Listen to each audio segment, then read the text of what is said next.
Welcome to Truth Uncompromised. I am your host, Rhonda. Join us every Thursday at 7 p.m. Eastern Time.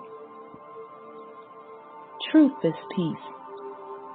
Truth is justice and freedom to love, live, and be.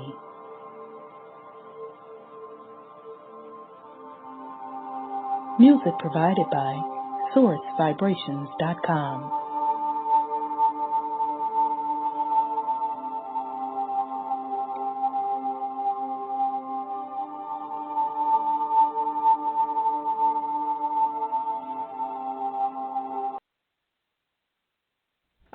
All right, family. Welcome to the Truth Uncompromised show. I am your host, Rhonda, and tonight is Thursday, June 1st. We have a great show planned for you tonight. Tonight's topic is the Christ within you. So I'm very excited to go over this topic tonight. I also want to make mention of I know some of you joined us when Morris Donaldson was on the show, and he dropped a lot of explosive information about the history of this planet and actually of the galaxy itself. He has been working on several projects. One of them is a book, and he actually released that book earlier this week. It's called When Europe Was Black. It is on Amazon.com as an e-book. So I am going to be really excited to read that book. He will be our guest on the show next week. So that's an opportunity if you guys want to pick up the book, start asking him questions when he's on the show next week. And he'll also be discussing his other projects. He has several other things coming out as well. So I did want to make that announcement to the family. Okay, so let me see. I know I saw Brother Wendell. Let me scroll down. I saw your number pop up, brother. Let me see. Okay. Yep, there you go. Let me see if you are ready. Hey, Brother Wendell, how you doing? I'm all right. I'm snowed in, baby. I got my hand with a done paint roller. You know what I'm saying? I'm snowed in.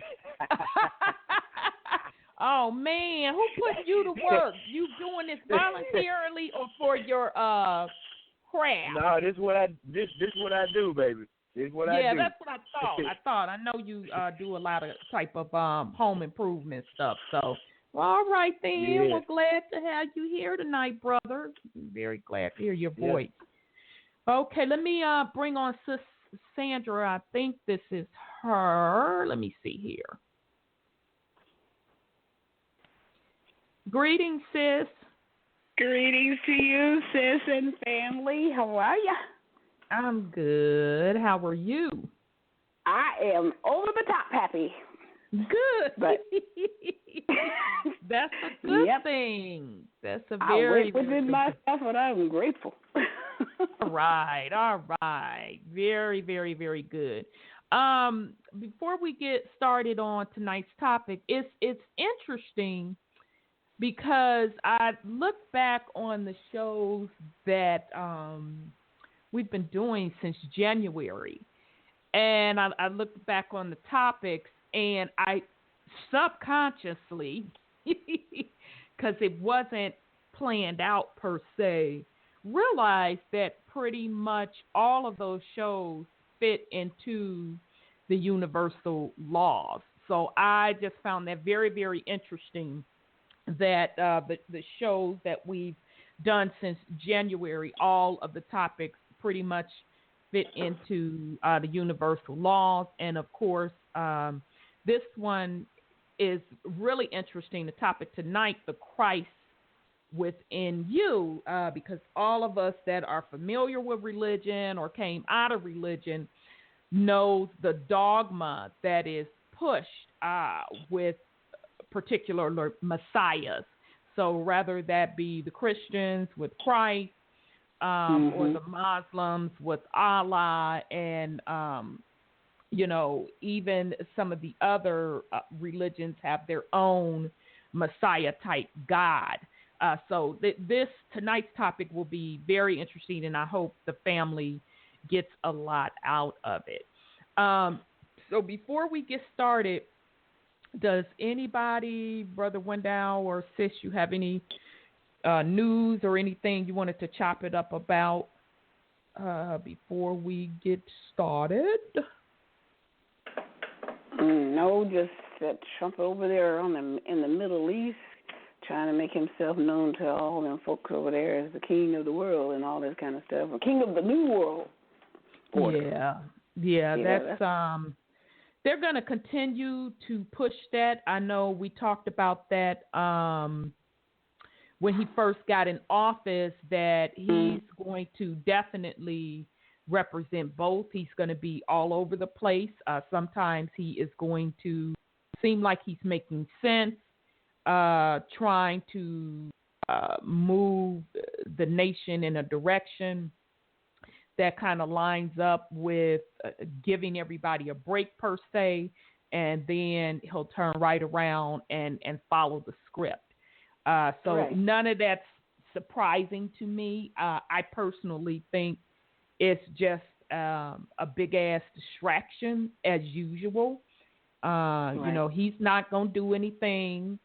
I think the script is going to be a little different, although planned, because I think they're definitely going to go through this long-ass impeachment process with him, or some type of attempt on his life.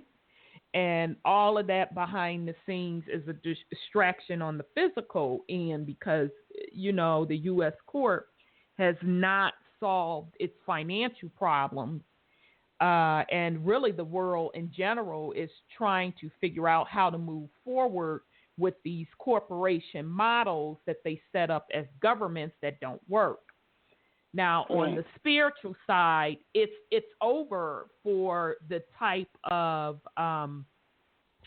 system that they set up, this capitalistic scarcity, that in order for their economic system to work, there must be scarcity, when we live in a universe of abundance where there is no scarcity. And, this universe works by cycles. And so that particular cycle of what we call the dark ages, we're out of that cycle. We're in the beginning of the golden age, which is all about abundance. So with that also comes the higher frequency shifts, which is why I've totally started focusing on that as well. If you pay attention to what's going on in the sky, you see wild things happening. I mean, Brother Wendell and I talk about that moon doing what the hell it wants to do on a regular basis. The second sun has been shown plenty of times. Some people are seeing 3 suns. So that's what's really going on. There is a spiritual battle behind the scenes to get people to stay stuck on a third realm plane. So the demigods between the third and the fourth realm, so they can continue feeding off of folks' energy. So it's going to be interesting, and they're definitely going to continue to show their ass. But it is totally up to us as individuals to start tapping into our true power, which is on the spiritual realm, and opening up that third eye, that pineal gland. And we're going to get into that tonight as well, to see through the bullshit. Because at the end of the day, that's what it is. Distractions. Absolutely. Absolutely. Let me go to 504. Let me see. I'm not sure if you have your hand up, 504. 504, your line is open. Peace. What's happening? Peace, brother. How are you? I'm good. This is Brother Will. Oh, hey. Okay, I gotta try to remember your little area code. How you doing tonight? I'm just chilling, cruising, doing what I do. Good deal. Good deal. You know, just listening in, you know. Okay. Well, you want me to leave your line open, or you want me to put you on mute? I can leave it open, and you can put yourself on mute, and then when you want to put something on it, just come off of mute. But it's totally up to you. Oh, okay. Yeah. That's cool. Yeah, we can do that. Okay. Cool deal. Speaking of, Brother Will did a Facebook Live show. Oh, I want to say it was Tuesday, if I'm not mistaken. Excellent topic. It was on the European Caucasians being slaves first. That's the secret. Okay, Brother Will, I'm going to have to put you on mute, or you're going to have to go on mute because I'm getting a lot of background noise. Okay, I got you. Okay. So, bottom line, the topic was very, very good because, he dropped. He'll have to call back in. So, the topic was very, very good because it's rarely talked about. So, in other words, the Caucasians were the original slaves. When they came over to this land, and also way back when the Moors pretty much ran everything. So it'll be interesting when we start reading Brother Morris Donaldson's book, when blacks ruled Europe. But anyhow, so he goes into the topic, and, of course, people had questions, and he hit various other topics as well. So next thing you know, Facebook just straight up removed his broadcast totally, saying that it was not appropriate content for Facebook. So I found that very, very interesting, because we know other folks get on Facebook and rant about some bull crap, but that particular topic, they did not want that being discussed. So just another example of the times that we're living in, as this truth is starting to come out for those that have their eye open to see it. Especially we have the platforms of social media, and we're able to get the word out relatively quickly to a mass amount of people, that you see them getting scared and shutting stuff down. I've personally had problems when I started talking on spirituality and taking stuff to the spirit realms. I am catching a lot of flack trying to get videos uploaded to YouTube.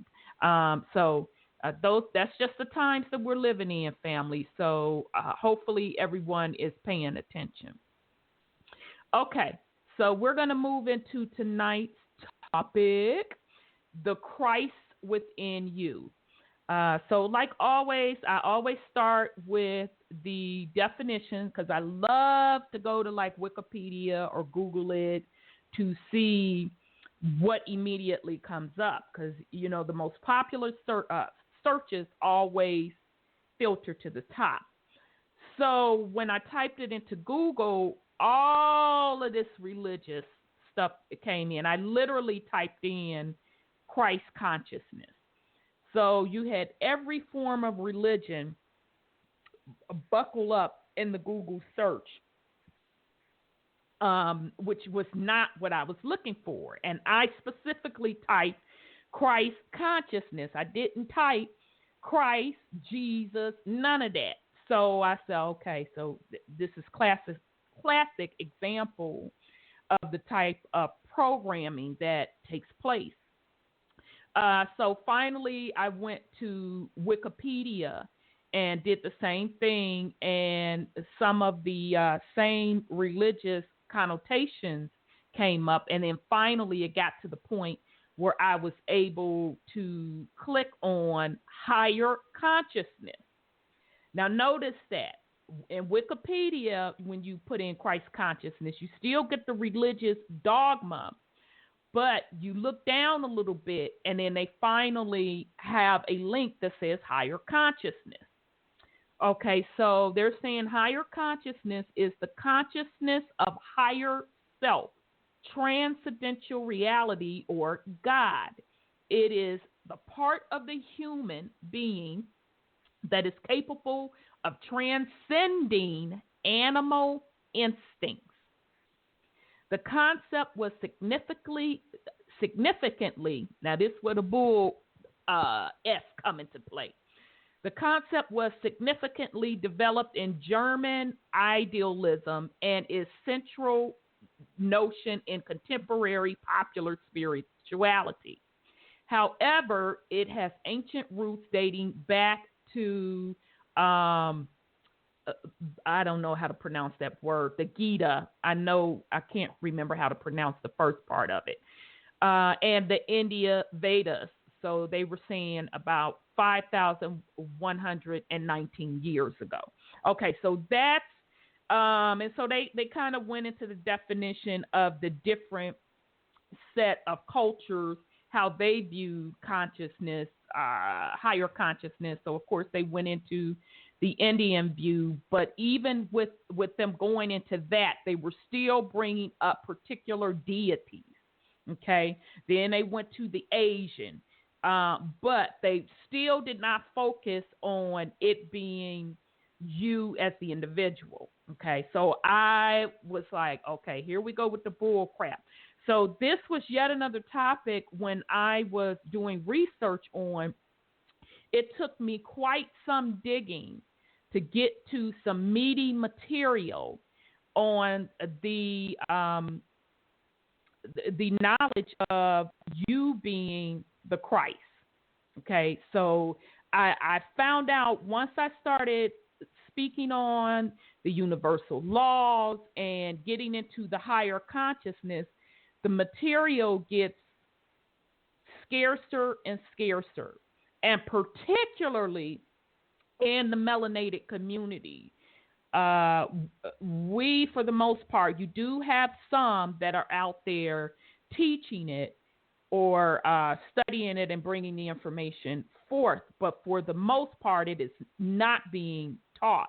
I do know that Brother Bobby Hemmett was really big on teaching it, but for the most part, where we are today, and as I mentioned, we are at the beginning of the golden age, and the melanated people who are supposed to be the leaders and who are the guardians in this planet, some of the folks that are out there and have their quote platforms are still not deep diving in this information.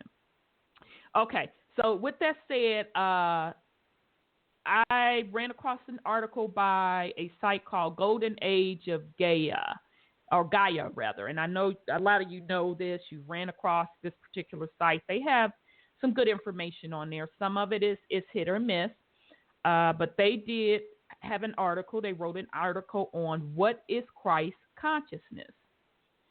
Christ consciousness is a term which means different things to different people. Some use it to mean the same as an ascended being, such as an ascended master, or such as us after ascension. The Galactics often use it in this content. Since the fifth dimension is the same as the mental plane on the spiritual planes, it follows that would also mean the state of consciousness attained by those who reach the mental planes.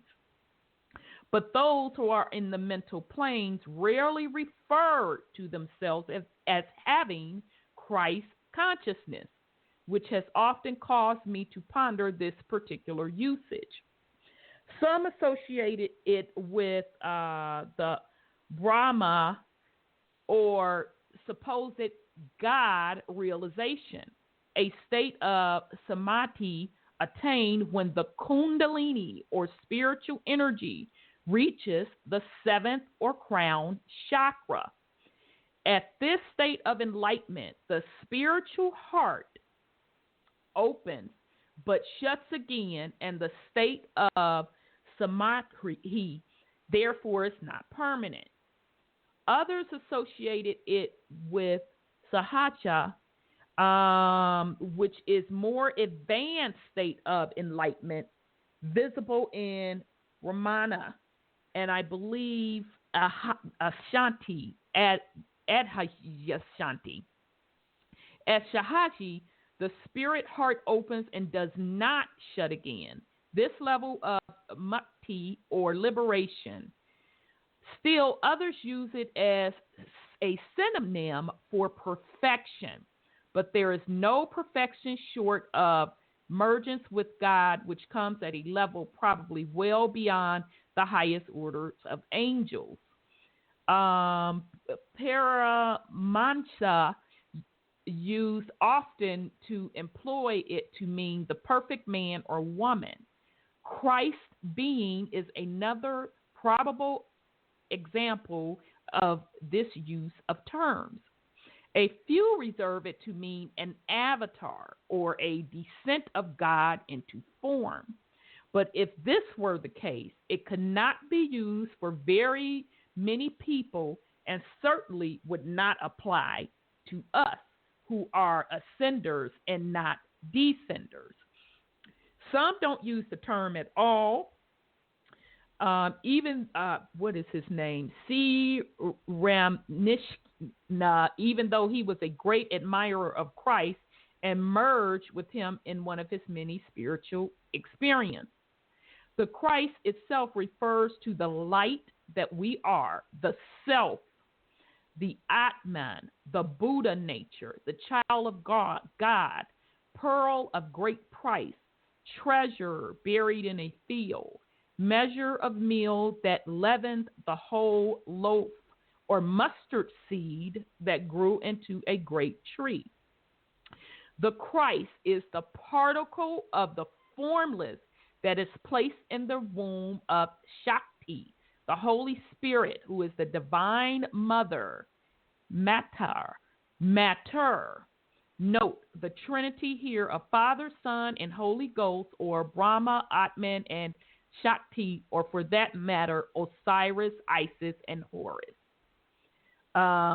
Okay, so I'm not going to read the rest of the article because it goes on to say, well, I guess it will because it's not that much. Okay, so it says here in Jan Rusbach, looking upon the Christ, in the abyss of this darkness in which the loving spirit has died to itself, i.e., the ego has died. And remember, we talked about that ego, and the ego lies within the heart chakra.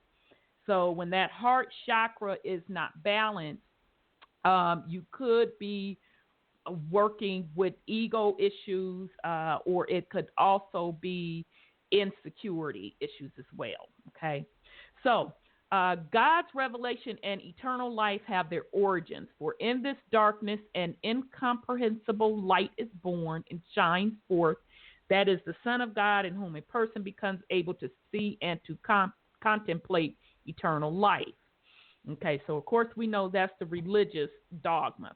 It is Christ, the light of truth, who says, see, and it is through him that we are able to see. I am the way, the truth, and the life, for he is the light of the Father. There is no light in heaven or in earth.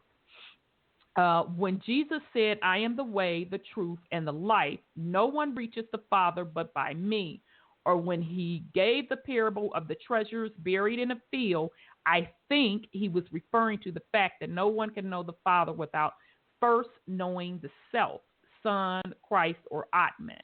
One sees the self or Christ in a moment of illumination when the Kundalini reaches the fourth chakra.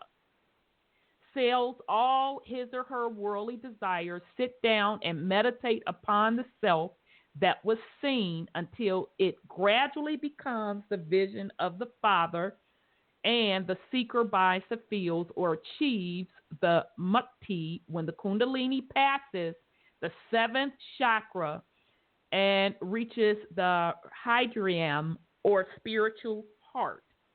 In my view, when one buys the field, one has Christ consciousness. Okay, so that last part, to not confuse you, because I think they didn't do a good job writing that last part. That's just my opinion. Basically, what they were trying to do was bring in what is being taught in secular religion regarding that Christ concept. And they were trying to say, really, what they did, they took the concept of your crown chakra. That's what they mean when they first refer to that seventh chakra. So religion took the concept of that crown chakra and called it the Christ, made it a Messiah, which is outside of yourself, and saying that you must go through the Father to get to me, when in essence, that is really code for you must know yourself, know thyself, in order to reach your crown chakra. So when we discussed last week of going through the chakra system, and how you start at the root and how you must balance out, and once you hit that heart chakra, that's the gateway between the higher dimensions. That crown chakra is the fourth dimension. That's the gateway between the higher and lower dimensions. Okay, so once you balance out that heart chakra, you are now entering into the higher realms. And as Brother Sean so eloquently put it, I really like the way he said that when you reach the throat chakra, that is also your manifestation chakra. As you speak, so it is. Okay, so religion took what the universal laws, and number one, they suppressed them to work downward. So meaning you are working or stuck in a lower level. Okay, and we'll get into that a little bit tonight, where we'll talk about that a little bit more in detail. But basically, if you don't get anything out of this, those that are just coming out of religion or those that are struggling with being in religion, just realize that everything that any one of the religion teaches, and that is teaching you to look outside of yourself, will never have you reach that ultimate higher realm of spirituality, that higher consciousness. It is just not possible. It will always keep you stuck at a fourth dimension and below. Okay, and the real power for you to make things happen for yourself is to go to the higher dimensions as far as manifestation. Okay, so I'll pause right there in case somebody wants to put something on it, and if not, we shall move on. Okay, all right. I'd like to say something. Go ahead. The process of them making you look below the level of the fourth chakra or the fourth dimension or whatever, because they maintain control. It's Absolutely. like, Twilight Zone is like, don't change your channel because we're in control of your channel. And so that makes them profit financially from the fact that you look to them for the answers. And Absolutely. So you're cheating yourself many ways over by paying to look to somebody else and for looking to somebody else for the answers to who you are. So that it's all a profit issue on their parts, because that keeps them in control of this planet and of you as well. Absolutely. And you brought up an excellent point, sis, because, when we talked about last week, and we started getting into the spiritual laws, and we talked about the chakra system and how you are to balance it out, and you get that Kundalini rising energy, and we'll go into Kundalini rising energy a little deeper tonight. But I've been really discussing over the past couple of weeks that your chakra system is an energy system. It is also tied to the cosmos. We went through last week how each one of your chakra systems is tied to our planet in our solar system, which is really, the planets in our solar system is really energy fields. Okay? So with that said, if the demigods cannot operate in the higher realm, so meaning they cannot operate past that heart chakra, and if the demigods feed off of you for their life, let me state that again. The demigod who can only operate no higher than the fourth dimension, and who, in order to survive, must feed off of you, they're going to do everything they can to keep you stuck in the fourth dimension and lower. Exactly. And I was watching something, damn, I cannot think of that movie, y'all. I was just watching it, too. I was trying to get caught up on it. Oh, I know what it was. Suicide Squad. I think I got that right. So, I think it's a DC comic production, DC comic book. So, it gets to the little end, and it kind of reminded me of the end of the Ghostbusters. So, one of the little characters, because that movie is about criminals who the government had to call on. And that's a good movie to look at from a spirituality perspective, because the government actually captured a demigod and was controlling the demigod to do their little dirt.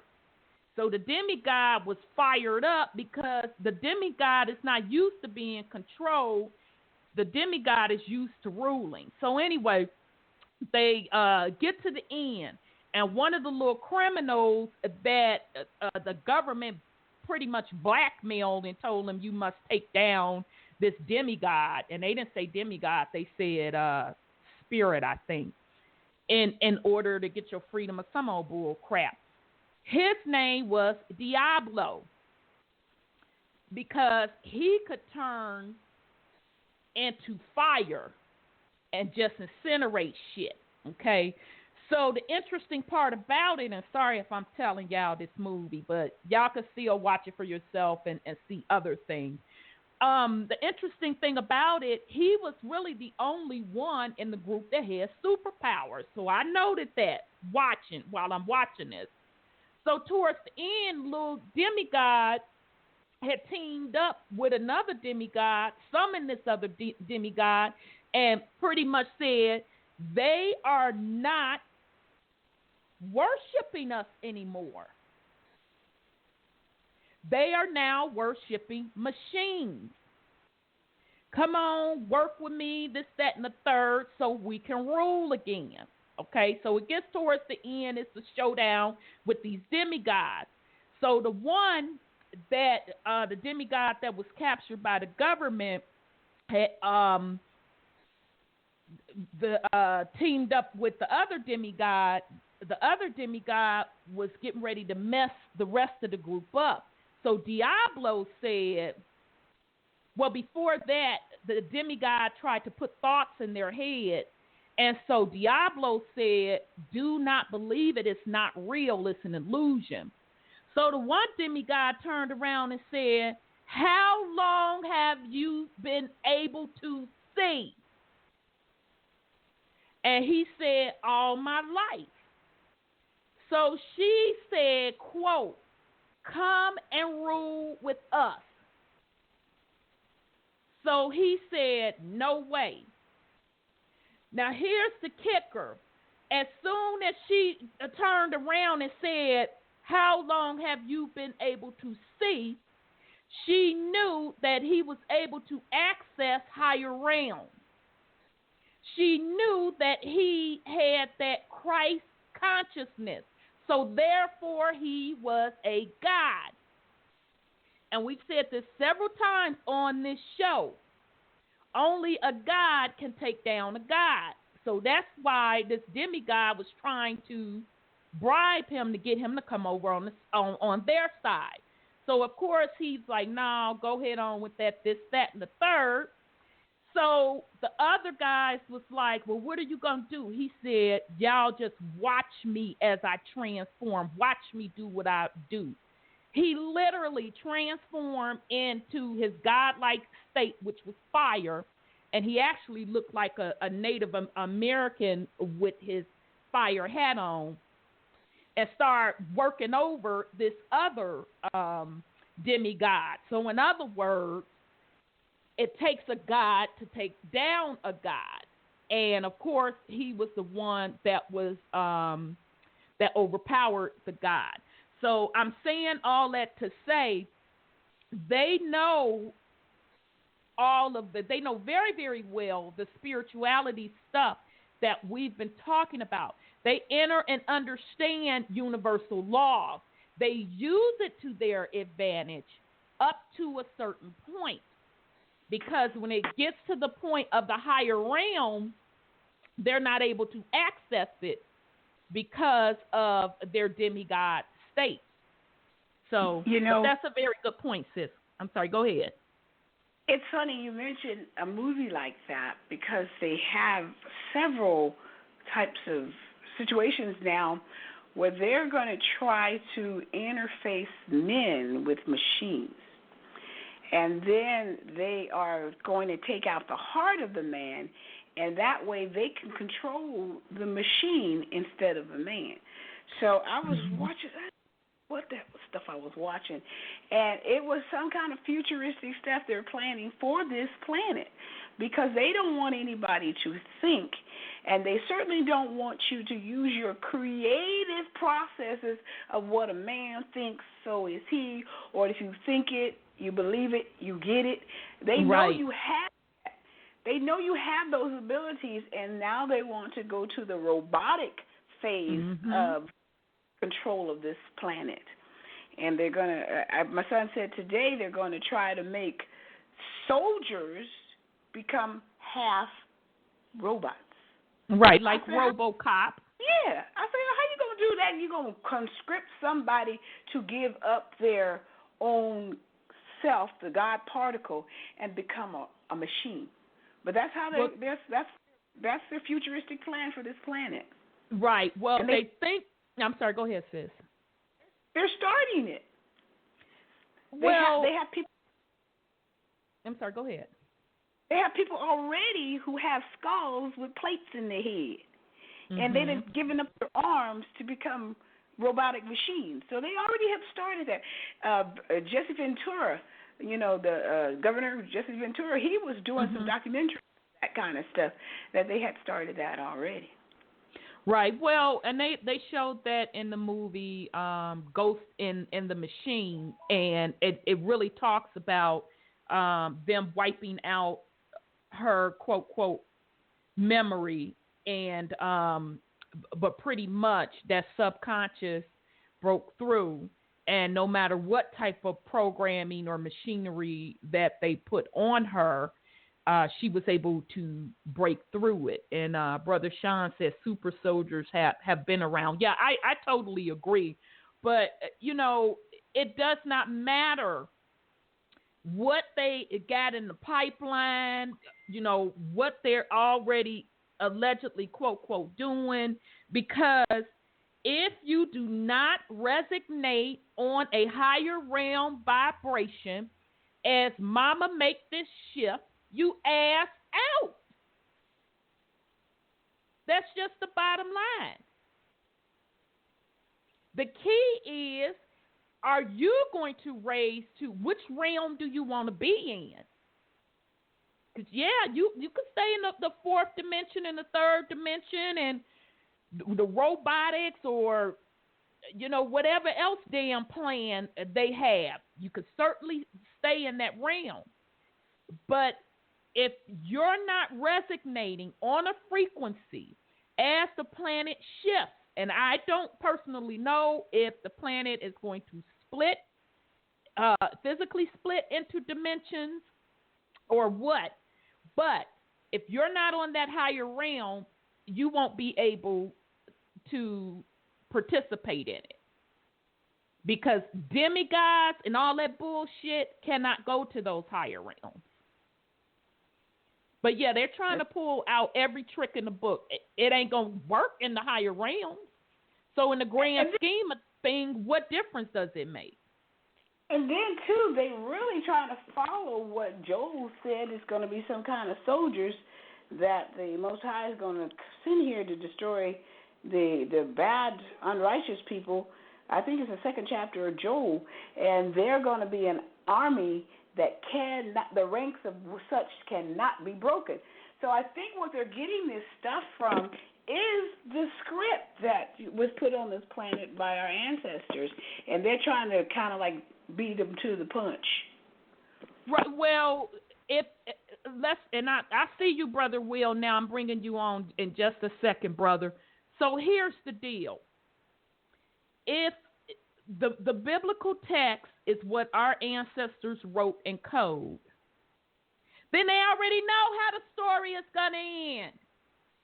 There's no overriding what's going to happen. They don't have that type of power. The key is to make you think that somebody coming to save you. You are the army. Each individual person. If you raise your consciousness, you can't be touched. That's right, the thinking person. Yep. Not a robot. So, exactly. So let me bring in Brother Will. Hey, Brother Will. Yeah. Peace. Hey, I'm loving it. And y'all can hear me good? Y'all can hear me? Yep, we can hear you. Okay. I kind of want to piggyback off of what you said. Is basically the war that's happening is in every single body. Each body has its own universe. Yeah. So the ultimate war is within, and the demiurge or the Yahweh figure is only your lower self. So you defeat that being within you, and you rise up to higher levels. You keep that energy at bay, then you can do what you want to do. The change is going to happen within. It's not going to be the earth, and this is what I get when I'm able to understand that there is no such thing as time. You can see past time. Time only exists for Europeans. And what I mean by that is they ask us, we always running late, okay? So we are the ultimate cosmic entities, okay? So having that particular understanding, they're the ones put these numbers on stuff to keep stuff, okay, in order here, in order there, to make you think this is. Right. Okay? Agreed. So with that particular understanding of it's not, there's no such thing as time. If you go watch the movie, Arrival. I did a breakdown of this movie last year sometime, and this movie explains that time don't exist. But how you really figure this out is you tap into the Father. The Father is the pioneer. The Son is the light from the third eye, which is Jesus. So when you tap into that particular pioneer, you're able to see 2 years from now. I was able to see 2 years from now. I was able to see at one time when my great-grandfather came through, I went with him and I saw 130 years Okay? Now, they have children that's doing this now. Yep. Okay? Because they haven't been poisoned by religion. So, like you said, the script has already been written. They already know what's going to take place. And it's crazy when I got back on the phone because I'm driving, phone go in and out. Yep, and I saw heard you drop. talking about Suicide Squad. Lord have mercy. Lord have mercy. People don't understand. They don't get it. I looked at that. I'm like, yes. In that movie, there Agreed. was a part, and this is how you know that they know what's about to take place. Okay, matter of fact, I did a video in front of the courthouse in New Orleans, and I was talking about different things that was coming through.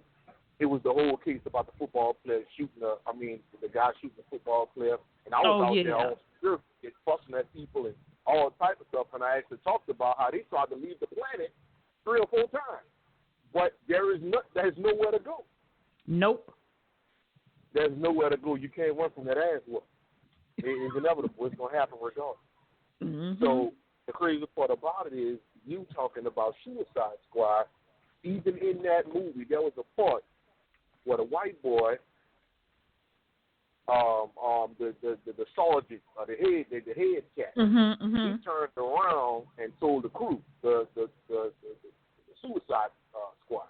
He turned around and said, "This is the voice of God," and he showed the black one.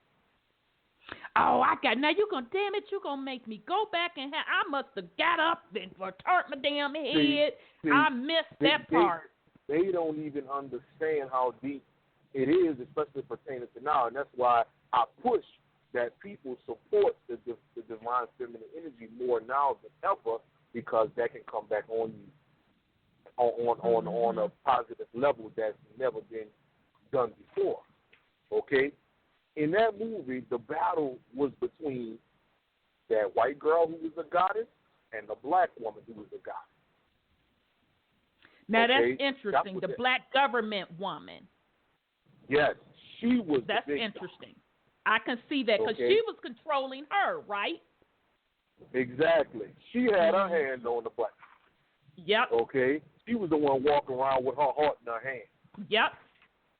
Okay. Which is the the fourth boy, dimension, by the way. That's interesting. And the white boy confirmed it when he said, "This is the voice of God," and he turned the tablet around, and then it was Viola Davis talking. I said, "No."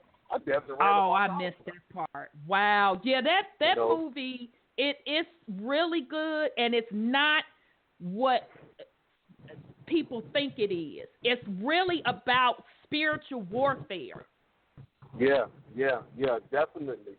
And it's crazy. Even Deadshot, right, which is played by Will Smith. Okay, that was a third eye as well, because he was shooting out of one eye. So you still had the energy floating around all of these people, and then you had Carly, okay, the little crazy white girl, the Joker's old lady, okay, all right, she was powerful herself. So they kept the divine energy within this group, because she the one was actually running the group. When she said go, they went. Will Smith had a chance to kill her, he didn't. Right. You know? So that divine energy, that feminine energy was all through that movie, really trying to let people know subliminally that, okay, y'all not even getting it. This thing is about the return of the feminine energy. Right, return of the divine feminine. Absolutely. Exactly. Absolutely. Exactly. Very good take on those two parts. I didn't think about the Viola Davis and the whole divine energy aspect of it. Very good take on that. Yeah, but that movie was all about spiritual warfare. Oh yeah. When you talked about Diablo, I lost my mind when I saw that brother do that. Yeah, I said, man. I said, they playing now. I so get it. Even when the guys came, when they first returned, the brother, when her brother, this particular goddess, when her brother returned, he asked a question. He said, "How long have we been been dormant or something like that. Yeah, like he sure they did. basically letting us know here that, okay, Yep. you've been dormant for about 500 years. Yep. You know, you don't even understand who and what you are. You are, right. You know? Absolutely. Well, wow. Thanks, Brother Will. So there you have it, family. Check out that movie, Suicide Squad. And if you did watch it, if you didn't get that take on it, rewatch it again, and you'll clearly see, oh, okay. But most of the DC comic movies and what's the other damn comic folks' name? I know y'all know what I'm talking about. Marvel yeah. comics, all of them are about spirituality. Hey, you know what's crazy Each and about every that, one man? of the movies they put out are about spirituality. And it's about the melanated people. Okay. You are, brother, go ahead. You know what's crazy about Marvel? The first three letters in that word is Mars, or Mars, okay, which is the root chakra, okay? And then when you get to the V represents Venus, which is the feminine planet, or the feminine energy. L represents God, hidden gods, and Osiris, the underworld, which is beneath the skin. So they know what they were doing. That word actually is talking about your higher and lower self, the God within you. Yep. Very, very good. That's an interesting take on breaking down the actual name of the company. Very, very good. And I forgot to bring up, and while I have you on the phone, then we're going to dive into some clips on the Kundalini, but we're going to talk about what the Kundalini energy is in a second. I saw on the news this morning that now, and I just sat there and just bust up laughing, like, really, y'all? Never a Straight Answer is talking about taking a probe up to the sun. And so I looked at it. I'm like, a probe up to the sun? I thought y'all claimed that it was so hot, this, that, and the other, that 93 million miles away. Exactly. So I just kind of sat there and shook my head, because first it was a probe onto Mars, and they are trying to colonize Mars, this, that, and the third, all of that. And now they're talking about they're taking the probe up to the sun. So what I'm thinking that these things mean from a spiritual level, that is to start, looking at even more whose chakras are at what state.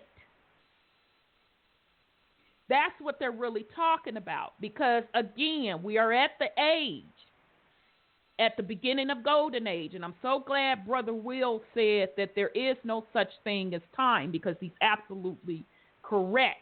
There is no such thing as time. There's only ages, which equate to energy or vibration. Okay? So as they keep talking about these different planets, we go on to this one, we go on to that one. To me, that is just code for gauging where the collective is from a chakra energy system perspective. Because even that can be measured. Yeah. That's a great point. And you know something else to add on to what you said. Because we're in this time that we're in, right? And the crazy part about it is, and I'm gonna do a video on this probably next couple of days, that this time that we're living is actually the 18th dynasty. Same stuff is happening. It's just repeating itself in the body. And it's crazy that even then, when the that was against this golden age coming forth. They did everything possible to keep the people in a low vibratory state of mind. And that's the same thing that's happening with this, because they're trying their best to keep you thinking that there is places somewhere else that we can go. Now, you got to think about this, right? In the 50s and 60s, okay, they say they went to the moon, which we should know by now that was just a damn green screen. And right. You mean to tell me you have more technology now than you had then, and you should have been on the moon, all the damn planets. Exactly. You know, so that's just them trying to keep the people looking up. Exactly. Instead of within. Out of themselves. Exactly. Totally agree. And Brother Sean said, just another take on the whole name of Marval. He said that has Ma in it, so representing divine feminine energy. So that's a good point also. Yeah, that's a good one. That's a great one. Yep, very good point. Okay, Brother Will, so hold on. You going to go on mute, or how you want to do this? Yeah, I'll just mute my phone. Okay, just come in and out when you want to put something on it. Let me go to 215. Okay, here we go. 215, your line is open. Greetings, everyone. Hi, it's Lioness. Hey, greetings, sis. How are you? I am great. Good hearing your voice. I am, and that's the thing. If people who didn't listen to us before, not out of our ego, because that's burnt up, that's the dross, that's gone. If you went inside yourself to find out that you have the triple goddess inside of you, because the separation of you inside, that's just a process that has to happen so that you can find and witness. You are the two witnesses inside of you and the one source, who people say is big G-O-D, God. You are God. You are that leather skin bottle. You are the vessel. That the same water on my introduction, I mean, I'm so grateful and thankful for all of us, and for the fact that the intro on my call weaves into all of what we all say. But if people would understand, just listen right now, because it's so important, because the Venus transit is coming up. Venus transit. You are going to be bestowed with all of what you are already, because you are that which you are. Just say, I am, and relinquish that ego. We said go in the basement and slay that dragon. You got two dragons. Come to the other dragon, the dragon full of love and joy and respect. Go back into your teachings or your indoctrinations, whichever they were or are, and then come out and bloom. For you must know Salome, capital Salome, the soul of me, the soul of I. But I, that is God. That's who you are. And both you and I believe her name is Sandy, and for the gentleman, hi, Wendell, are also saying, you go get that feminine together. When I used to say and spell the word together, to get her. Go inside, pull that feminine energy back up, because she's ready. She is ready. She is you. You cannot get to the Father except by me. That's what it means. Me, the feminine. It's the triple goddess in you. And that's what has to come out right now, because they know it. That's why they're going gay and different things, okay? It's all ready. Wow. And get the book, The Christ Blueprint, okay? Go look up Muji's stuff. Even though he has a lot of unmelanated people around him, it's not about that, because when you go that space, because, again, yes, Will, hi Will. I'm a fellow related Louisianian. Hello, peace. Hi, peace, love. Sis Lioness. Just the oneness in and of and for everything and everybody. You are not your body. That is a vessel for which your godliness is there. Ophiuchus was about the Christ. The Christ was, again, the feminine energy. You got anointed. You can only get anointed by those juices. And this is going to lead you, your segue into the Kundalini, okay? Right. But it is. We're not downing the masculine. You had to have the masculine to get the feminine. You had to have the feminine to get the masculine. You have to get to that 0 and the 9. So it's all there, and it's just stay away from Wikipedia and go. If you don't have the books, just go inside, and then look for that Venus transit. Look for Muji. Look for Damon, capital DAMON, T, middle initial, and then Berry, BERRY. Berry, the blacker the berry, the sweeter the Kundalini.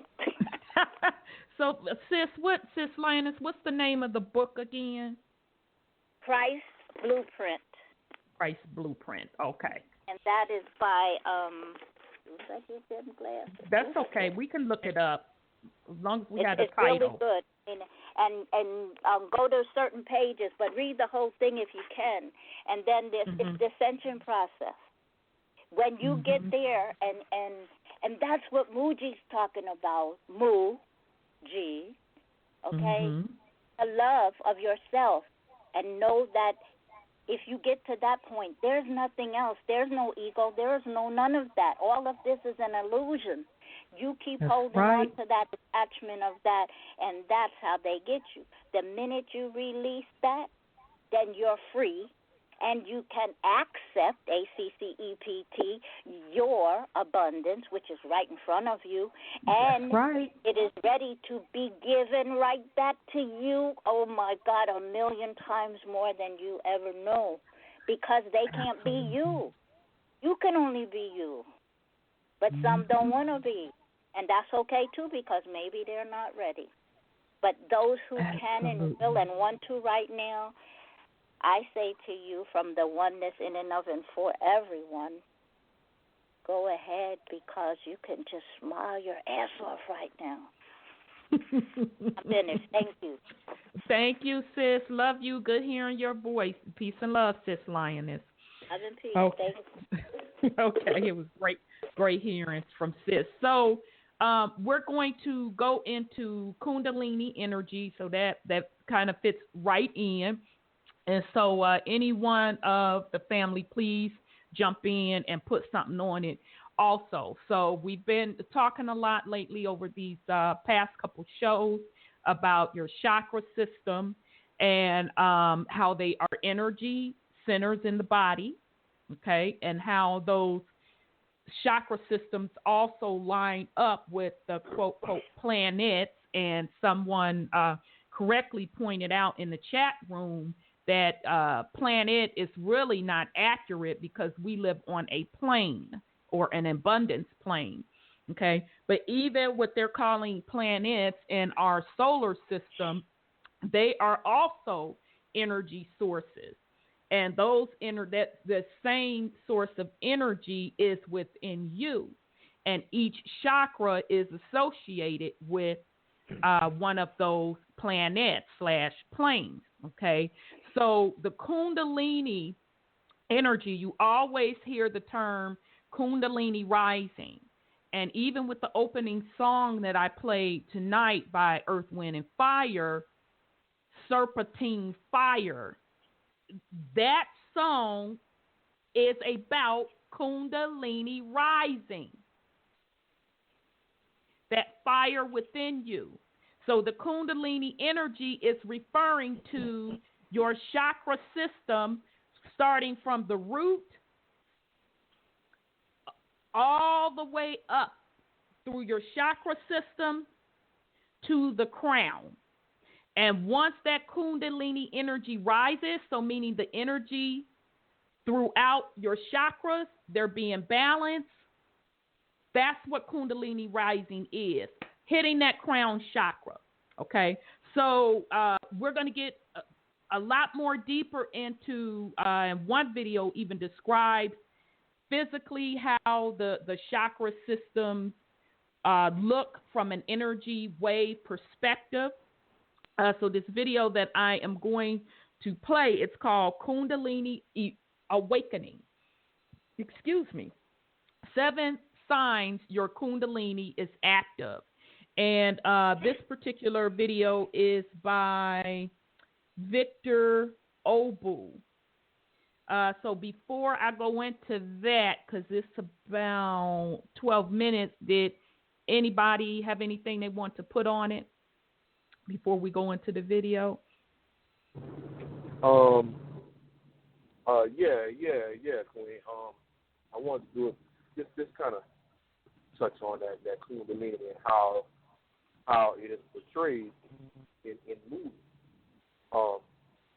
And most of us don't understand, and most of us look at it on a physical level. You see these movies, they got one coming out this year called Geostorm. They got a movie a couple years back called Deep Impact, or the movie called 2012. With all these movies, this storm is coming.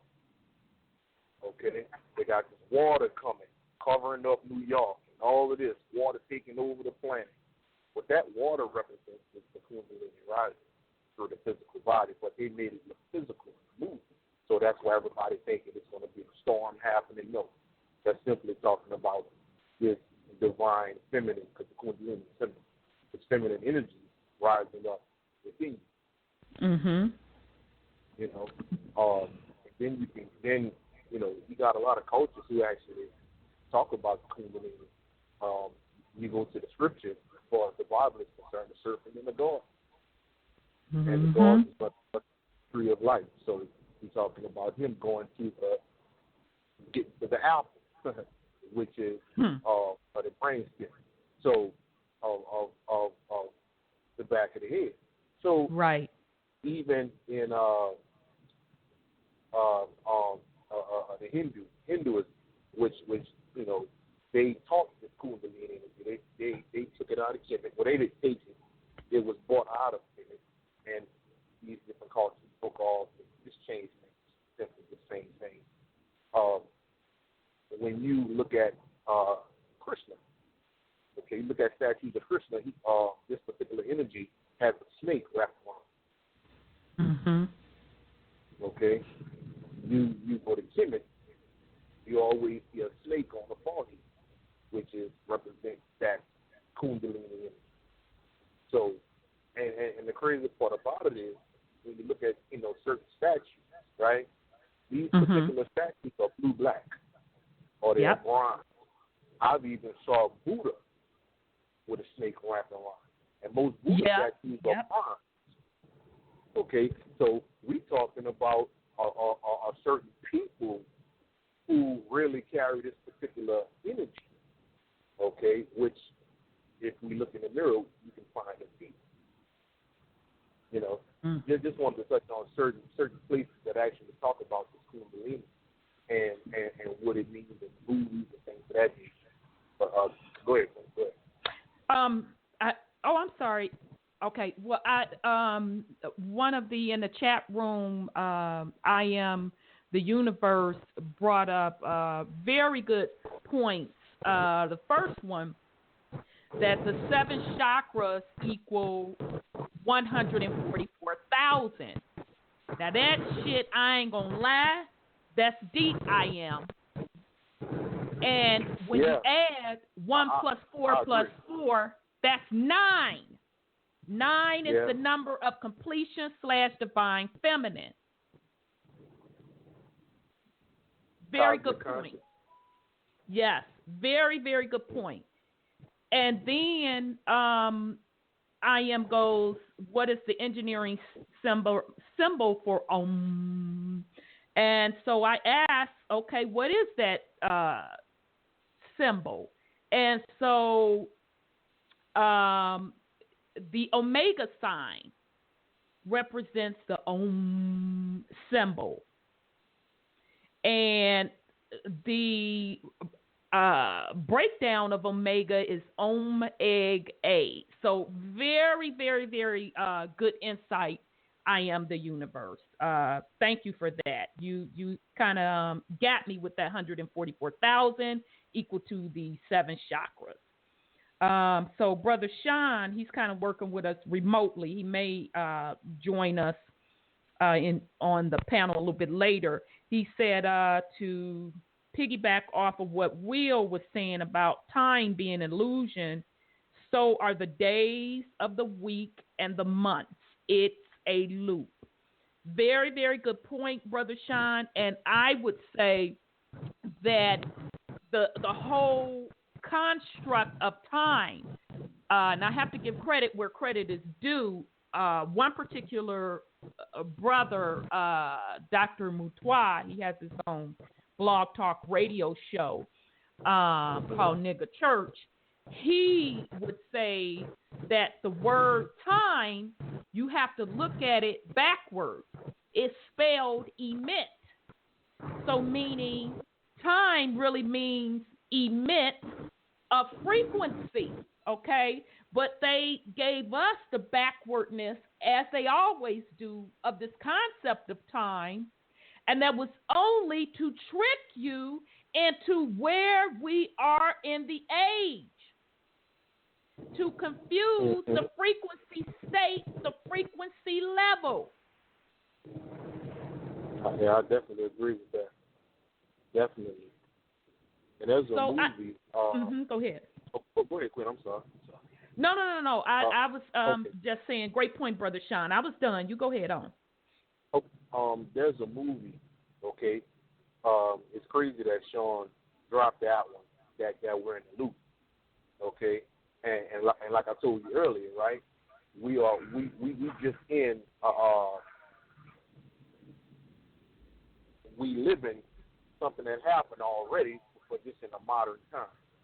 So we are literally going around and around and around. There's a movie called Miss Peregrine and Her Peculiar Children. Mm-hmm. Miss Peregrine and Her Peculiar Children, where they actually exist in a loop. This movie, they got a whole bunch of children, and each child represents a certain deity. They have someone named Enoch, which Enoch represents the Geb energy, G-E-B, which he brings life. In Kemet, they say Geb created the earth. Okay, now this particular guy in the movie, he's bringing dolls and stuff to life. So that particular movie, they actually live in a loop over and over and over and over and over. So that's a good movie to go watch if you really want to see what the hell you really live in. Yeah, and it's crazy. Absolutely. And it's crazy that the brother, whoever that was, said about the plane. We are on a plane, and that ET stands for extraterrestrial. Okay, makes sense. So the European knows, and he knows what's happening. He knows who we are. So the whole alien thing, the whole extraterrestrial thing, even the word alien, the AL is feminine. So I can see that. L-Lock, or it was L-Lex at first, A-L-L-A-T. So it's real crazy that brother brought that up about the plane. But that's what that really means. But check that movie out. Yeah, what's the name of that movie again? Miss Peregrine and Her Peculiar Children. And it's crazy because, and I'm sorry if I'm going. No, you fine, brother. Go ahead on. Okay. You go ahead on. In that particular movie, is the women who watch over a certain group of children. Okay. Now, for the last year and a half, I've been telling people, hey, if you have birds and stuff like that following you, that could really be the mothers. Especially if it's black birds. You know, if they come around, you know, it's not all the time they're friendly. Something about to take place. So it's crazy that movie that the head mother, Miss Peregrine, and the rest of these women who watch these children, they turn into birds. Okay, you know, and even in the movie American Gods. Yeah, I just got up on that, child. So don't be blowing it for it, sister. I'm only 2 episodes in, and it's the bomb. So don't be blowing no episodes past. Oh, God, no. I'm gonna just give you a little something to look out for. I'm gonna give you a little something. Okay. And in Ifa teaches when these black birds come around, which is the Iya or the Iyami in the Ifa culture or religion now. But they teach that when these black birds come around, something bad about to happen. And they actually show that in American Gods. These black birds came behind these people, and shit went down. It blew my mind when I saw it. I said, man, these Europeans know everything. They studied every single thing. But I'm not going to go no further on that. I'm going to back on up. But we need to talk about American Gods. There's so much information. Yeah, that's one. And interestingly enough, anybody that's familiar with Brother Seven, or if you want to call him Savan Bomar, don't the little American God main character look just like Seven, except that he just buffer and I'm guessing taller. So I said I was going to reach out to Seven and kind of tease him. I'm going to try to get him back on the show next month if I can, but I'm going to reach out and tease him and say, oh, so now you starring in a series called American Gods, huh? So I kind of laughed at myself. But yeah, this is very, very interesting. So just real quick, I Am the Universe kind of also brought up a little bit more on Brother Sean's comment, and I know this ain't about no mathematics. I Am the Universe. I know what it's about. I'm making the correlation of why they put X in mathematics, so I know what I'm making the correlation on. But what I do like, I Am the Universe said in response to Brother Sean's comments about the days of the week, said that the days of the week is simply the days of the WEAK. So that was pretty deep to me. That was a pretty deep statement. So in other words, those that are following under their definition or construct of time, you're following a particular type of programming or lost in the matrix or being fed upon. So that was a very good take on that. Very, very good take. Okay, so I am going to get into this video. Let me give the name of it right quick, and I'll also post the link because I do want us to start getting into Kundalini. It's called Kundalini Awakening, 7 Signs Your Kundalini is Active.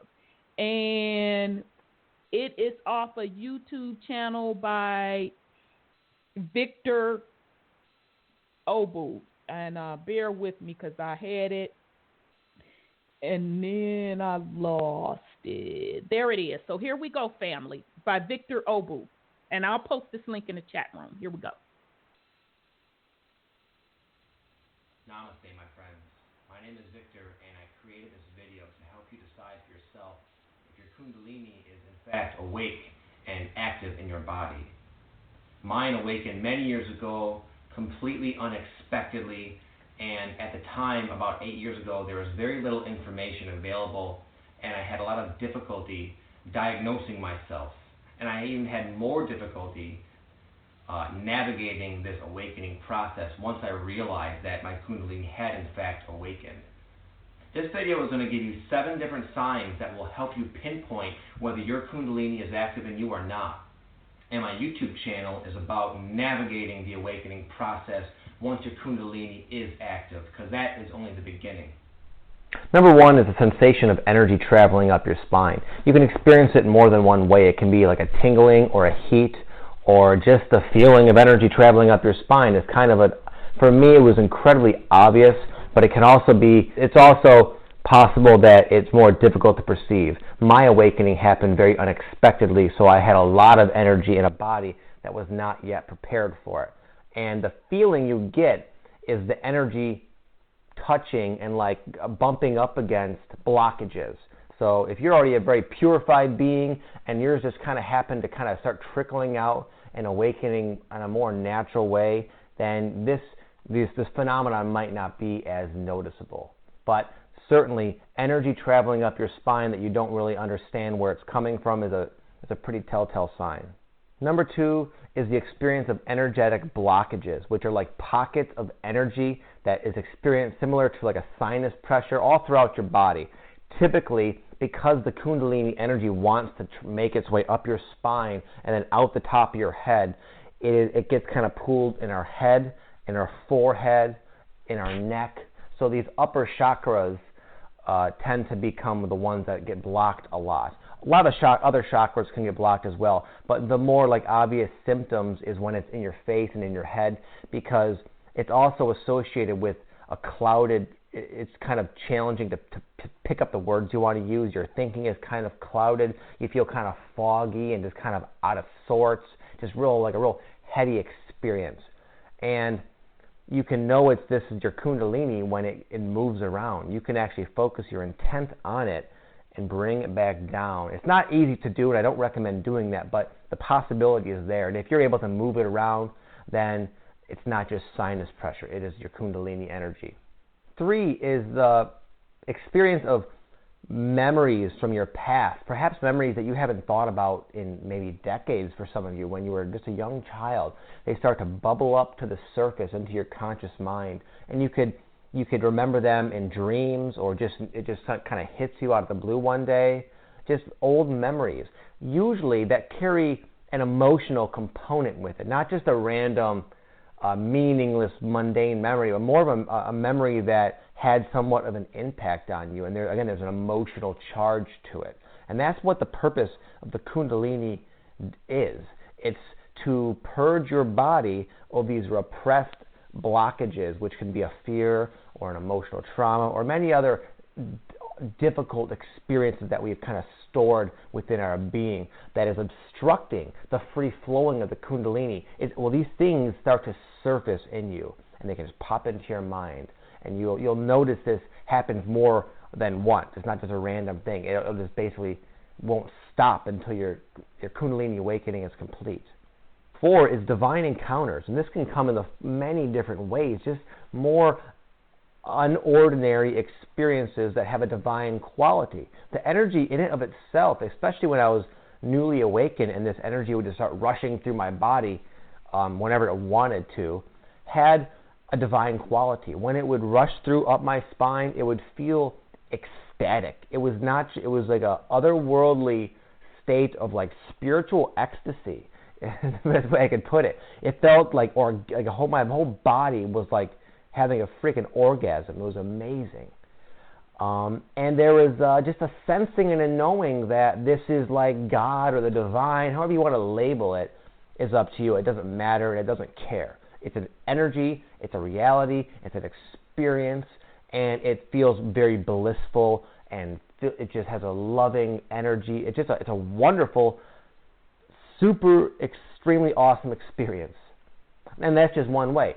You might have other divine encounters where you just feel the presence of perhaps like your spirit guides or people who you know who have crossed over and died. You might feel them with you. You might see them. They might talk. You might hear them in your head. You might have dreams where you encounter angels or fairies or any kind of mystical thing that you think is just a fairy tale. They exist just on other planes. And as you become more awakened, you get to kind of bridge the gap between the physical and like the ephemeral, and you get to experience them, and it's quite fascinating. You might have a near-death experience without having to die. I had that as well. Just a lot of different ways this can manifest, but just some sort of brush up against, some kind of encounter with a divine thing, something that if you were to go talking about with most people, they wouldn't believe you. They think you're full of shit. They think you're mistaken, but it is real, and enjoy it. It's a very fun experience. And oftentimes these things come to kind of just, there's a few different purposes. One of them is to kind of open you up to the possibility that you now have the potential to communicate with these other forces, energies, beings, etc. Also, they can also come at a time when you need them, and they're there to give you a message or to say, hey, buddy, you're on the right track. Keep up the good work. Okay? A noticeable, obvious shift in your perception of your experience on Earth, reality. And this is not something that, everything takes on like a bluish hue. It's not something very specific that I can pinpoint. You just start to see the world differently. For me, I started to experience it. Everything seems more dreamlike. People seem more like what they actually are, which are just projections of my consciousness.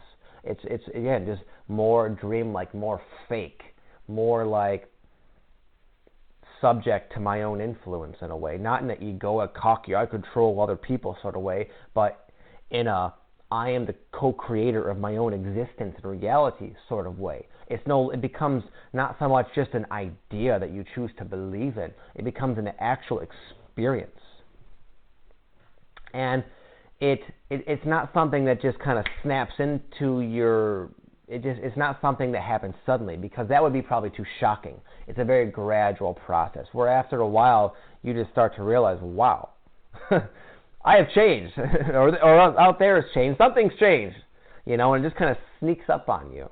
Now, there's a very few, it's a very minute percentage of people have all this happen all at once. Like the famous spiritual teacher Eckhart Tolle, he had his full-blown awakening in like one night, one instant. This is rare. Good for him. We got to go through this freaking process, but it can happen that way. But for most people, you can expect it to be sort of gradually, because it's so earth-shattering. A lot of the changes in your consciousness become so just so big, so earth-shattering, so such a what's the word? Such a paradigm shift. It's so intense that if it was just to kind of spring on you, which I know a lot of you probably want, it would just be too much. We can only handle so much. We want the world, but we are, after all, just human beings with a relatively limited state of consciousness, and we can only handle so much. More abrupt and more frequent than usual life changes, and this could happen in the form of relationships, your career, where you live, your hobbies, your interests, your diet, just like earthly sort of stuff begins to really kind of quickly rearrange itself, because you yourself are changing very rapidly, and your world is a reflection of you. And as you change, your world changes, and you'll experience it in a practical, grounded manner of, oh, I got a new job. Oh, I broke up with this person. Oh, I no longer like doing this. It seems fairly like an empty hobby. I'm more drawn to this. It fulfills me. It could happen 1,000 different ways, but you'll experience a lot of changes. You might move several times. I had to sit for a moment and actually just count how many times I freaking moved in the past 8 years. Wild changes. There was a time when me and my wife, we had built up like a nice little existence that we were real young. Her parents bought us this nice big house. I created a business in the basement. We kind of we're real set. But as we started to awaken, I realized that we didn't like the area we lived in. All the people around us were very they were a lot older than us. Not to judge older people, but it was a very unconscious crowd of people, and they all kind of didn't like us because we triggered them.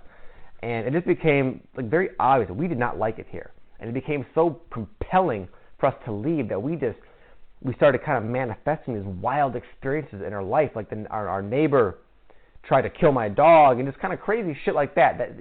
Your world will start to push you out of a situation that you're not really meant to be in any longer, because you have changed. And it just happens at seemingly an alarming and kind of, again, faster rate. It doesn't have to be necessarily, but it's a very common side effect of the drastic changes that are reflective of your Kundalini becoming active within your body. Number 7 is just a gut feeling that you are on a path of awakening.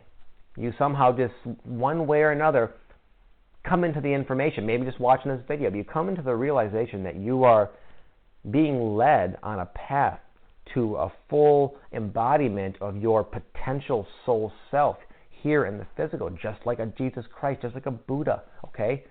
Sorry if that offends you religious guys, but they're fully realized human beings. They have ascended to their spiritual self while still in the physical. And that's what the Kundalini awakening is aiming to do. Not everyone will have that experience, although everyone absolutely can. And I believe most people who are awakening now will, because of the changes going on in the planet. It's becoming much more common, much easier, and much faster to awaken. That is like where we're at, evolutionary speaking, as a species. We're awakening. And somehow or another, you're going to just discover that and know that all these changes, this energy, all the experiences, they are leading you somewhere. They're leading you. You might feel like you're going to be going somewhere, but it's not like you're going anywhere. You're just waking up consciously. You're waking up to who you really are, to how things actually are. You will come to experience that. I'm not trying to impose or suggest you believe any of this. It won't be a belief. You're going to transcend beliefs and thoughts and mental concepts of what divinity and spirituality and God is. You will experience it. You will live it. You will be an example of it. So other people can see your light, see your authenticity, and therefore they themselves may choose to wake themselves up.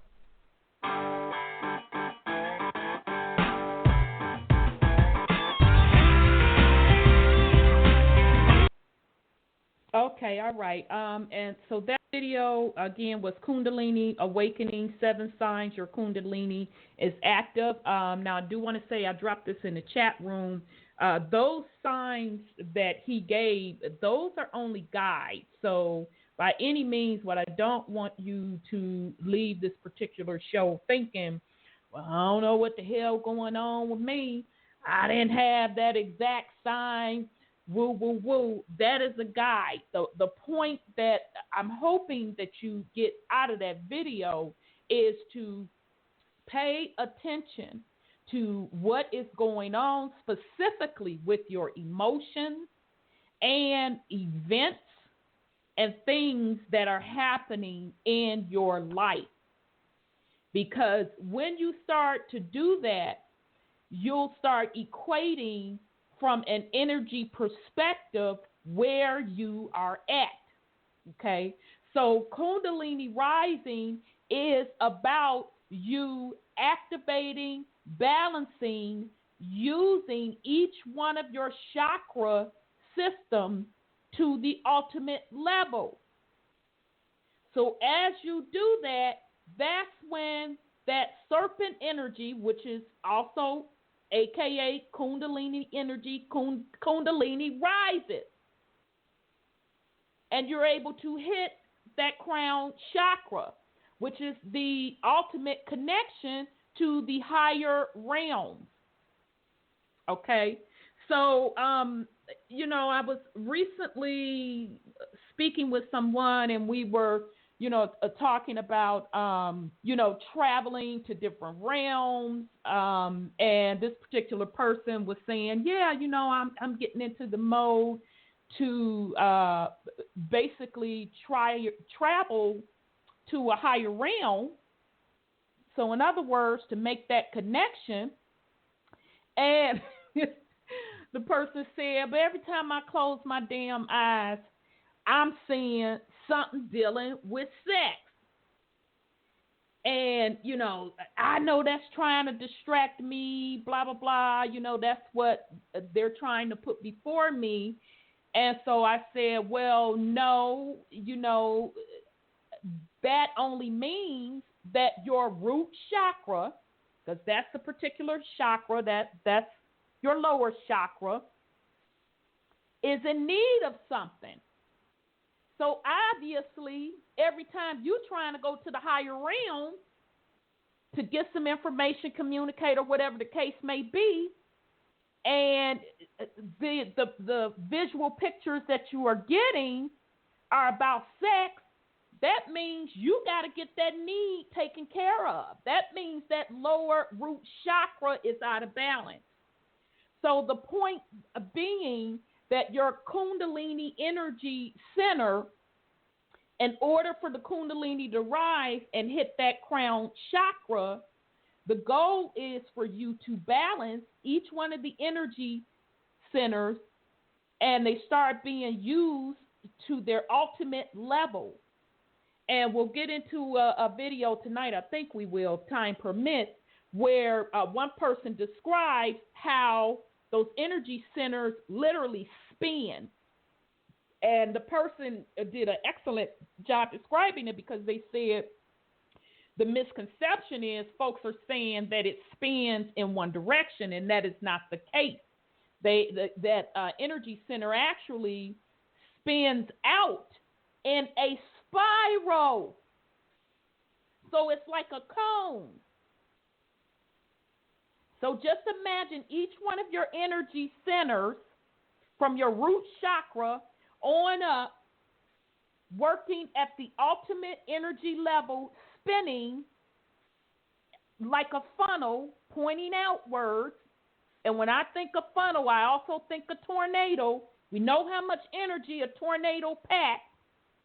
You can enter and overstand when all of those energy centers are operating at their ultimate, how that energy shoots up to your crown chakra, and you get that rush, that feeling of, I mean, some say it's like an orgasm. Some get many different experiences. Some see the purple violet light, which I've seen. Some see like the crystal diamond spinning, which I've seen, but or the feeling of peace, joy, and happiness.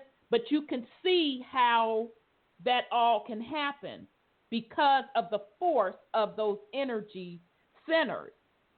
So again, to sum up that video, the Kundalini energy is again about balancing your chakras. And when we say balancing your chakras, what that means to you is being very aware of your feelings, your thoughts, your surroundings, your actions.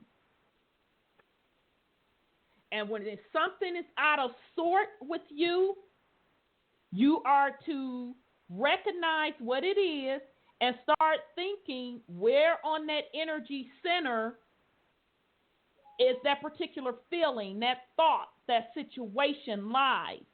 And then you know right there what needs to be balanced, what particular work that needs to be done. Okay, so let me bring back on 504. I think this is Brother Will. So here we go.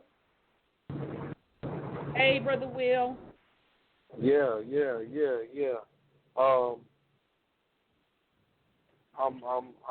I like that video. I really did enjoy that on his particular things that happened to him. Like you were saying, that was a guide, right? Right. You know, a lot of people have different things. Like, for instance, for me, I'll tell you how crazy it was. I was actually watching, this happened about 2 years ago. I was watching the video, Bobby Hemmett. I was watching Bobby, video called A Patriot Act or something else. So I'm watching this video. By the time that video was over with, I felt different. I'm like, something changed, something happened. And as time went along, you know, there's something about sex, because that's when I started to, you know, feel these energies started to come around. And you know, many people don't understand that there's levels of sex that can bring you to your higher self. True. You know, so but you know, in my particular situation, you know, I was feeling crazy. I didn't know what the hell it was. And then, what many of us don't know, all of us are inserted with this chip at birth. Whether you're born in the hospital or not, if you went back and got that flu shot, and all of this type of stuff. We were all asserted with that chip. And that chip is simply the same thing they showed on the Matrix. Okay, that worm. Okay? Yes. And the reason why I'm bringing that up is because I had an issue last year. About a year and a couple months. I had an issue with my neck. And you know how black people, you know how we do. I got a crook in my neck. I'm trying to, I must have slept wrong. Right. But, my mother, my mother and another goddess came through, and it was like, nah, you got the energy going up that is actually destroying that chip. I'm like, a chip? What? I'm like, okay, I heard about the chip. But I'm like, well, everybody got the chip? It was like, well, hell yeah. I mean, it all depends on, your energy within yourself. You can burn it out. Okay, so they still got people today being controlled by this thing. Okay, because they haven't taken their minds back. They still running on autopilot. Which is religion, autopilot. So it's crazy that my energy was actually burning up this chip, and I had this sensation in my neck for about 2 weeks. And I'm like, man, what the hell is going on? And then it showed it to me. It was a red energy. A little bit over my right shoulder, and a blue energy coming up from the base of my spine. So they're giving me this vision. I'm like, damn, what's going on? So a couple of days later, after a few weeks, this energy went up and ultimately opened up my nail. Amazing feeling. And with that, my blood pressure sky high to like 300. Yeah, I remember Bobby Hemmett saying when the Kundalini rises, he experienced high blood pressure also. That's interesting that you say that.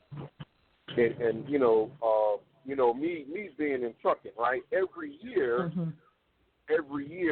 or every 2 years, they make you take a test, physical, right? So it's crazy. I go in there to take my physical, and this was the beginning, I think, the beginning of last year.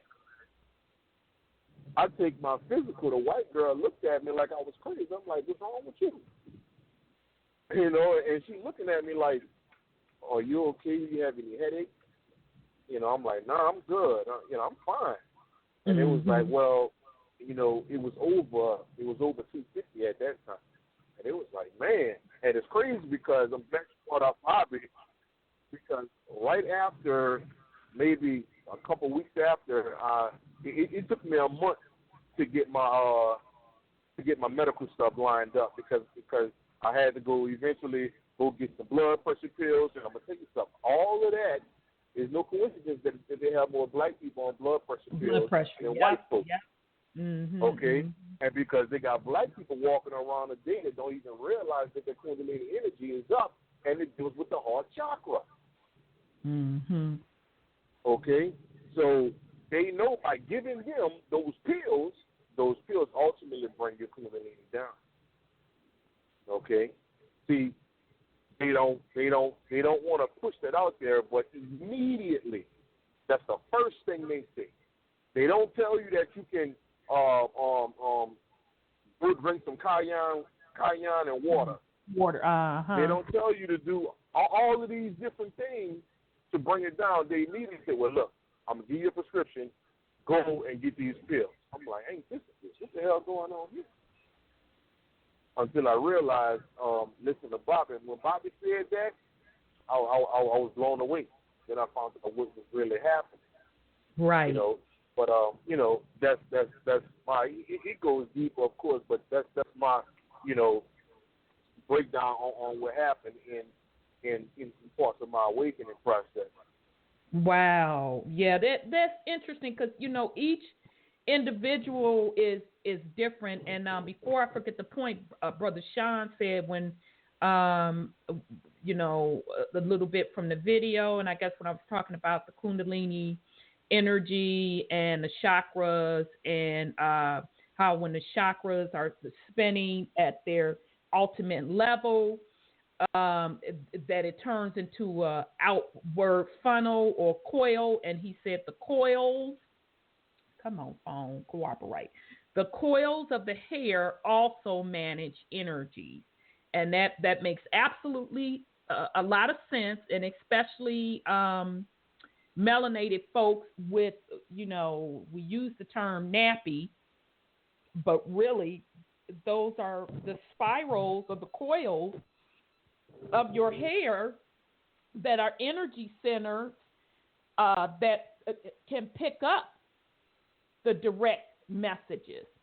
And even at the top crown chakra of your head, you'll notice a spiral, okay? And that top crown chakra is where that Kundalini energy shoots up from, and where you are reaching beyond, or in other words, connecting to the higher realms, connecting to the multiverses. All right, so very, very great take on that. Thank you, Brother Sean. But yeah, back to what you were saying, Brother Will. That's why I wanted to point out, even with that video, that each individual's personal experience with balancing your chakras, with experiencing Kundalini rising, it will be different. Because again, this is all about you going within you. So if you going within you, your experience will be unique to you, like my experience will be unique to me.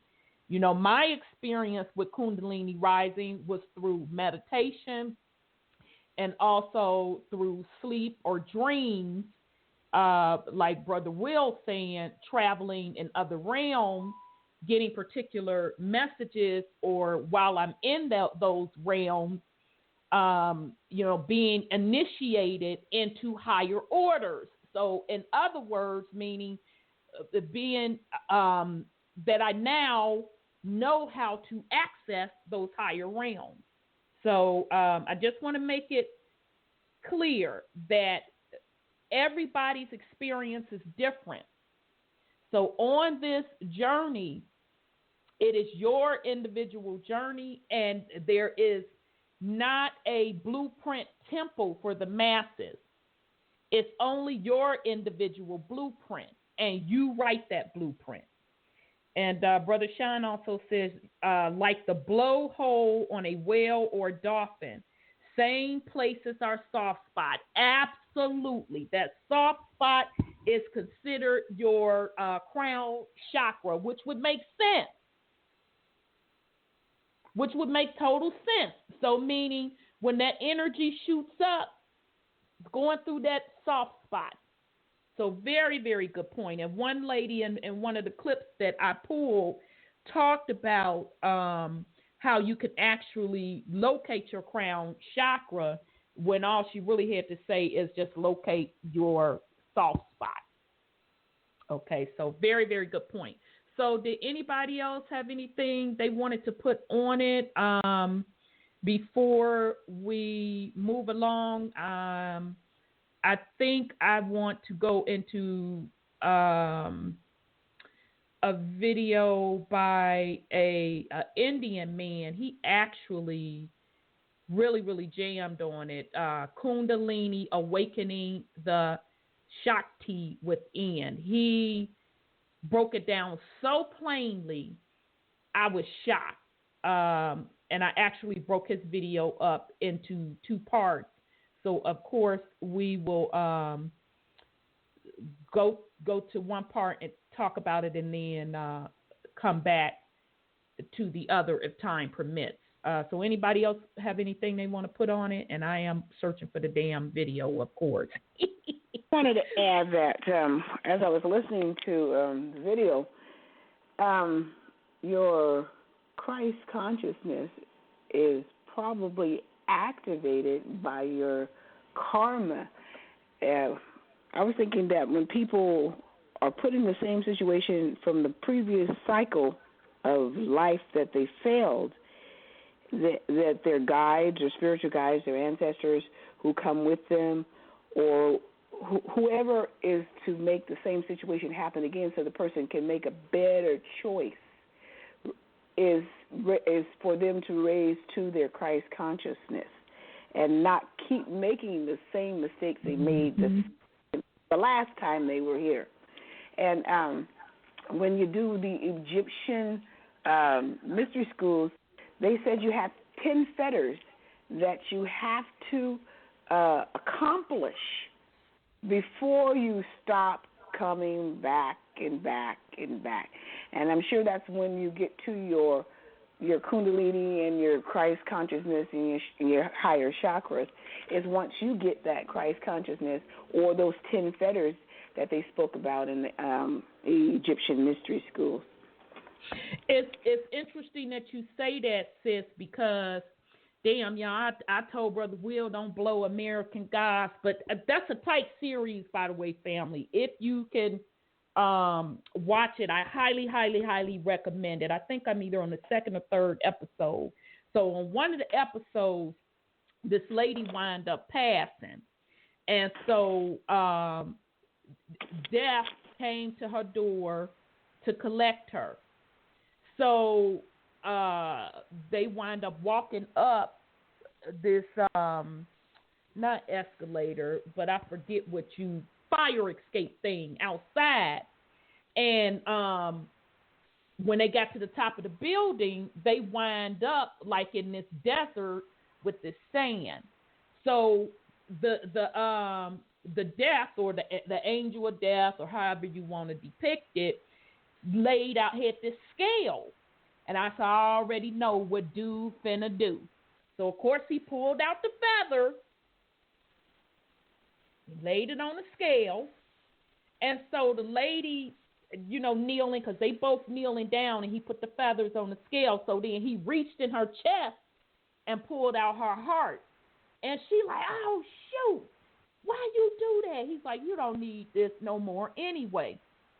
So he laid the heart on the scale and asked her, well, what do you think that's going to happen? So meaning, and when he did that, of course, that goes back to the Egyptian mythology of balancing the scale, and meaning that if the heart is in balance with the feather, you are going to go on to a good afterlife. Okay, so the lady said, well, I try my best to do blah, blah, blah, this, that, and the third. So by the time she finished, the scale balanced. And he said, you did very well, my child. So the lady and him stood up, and before them were these couple of doors. Okay, and I forgot to mention, in the background of them, there was a pyramid. Okay, because they're on a desert. So there are these different doors, and I automatically knew those doors were representing the dimensions or the afterlife and or reincarnation. So he asked the lady to pick, and she was like, pretty much she didn't want to pick. She left it up to him, and so he picked the door for her, and, I forgot what he said. So she was hesitant to go in. And interestingly enough, it was a damn hairless cat there. So all of this is representing Egyptian mythology. And she was hesitating, and the damn cat pushed her in the dimension. So how that relates to the chakras, getting back to what Sis Sandra just said, is that the balancing of the scale was the balancing of the heart chakra. The heart chakra is the fourth dimension. If you do not have that chakra balance, you cannot make it to the fifth dimension and beyond. That's really what the Egypt mythology was trying to tell you. That heart chakra must be in balance to access the higher realm. The only difference is you don't have to wait until you leave your physical body, or your physical body is no more, to know where you stand on balancing out that heart chakra. So very, very, very good, sis, with picking that up and equating that, because you're absolutely right.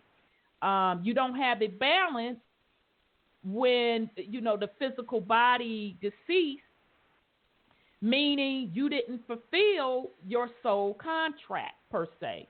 Or maybe it was in your soul contract to repeat another cycle.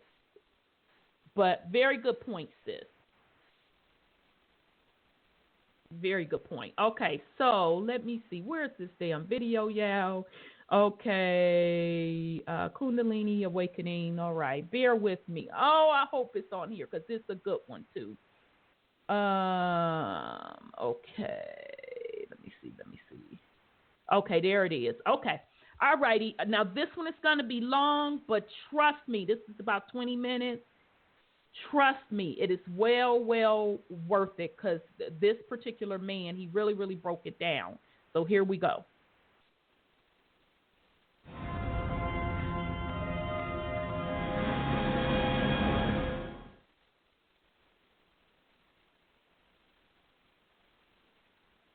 We are here to discuss one of those subjects that we all, secretly have this great desire to learn about.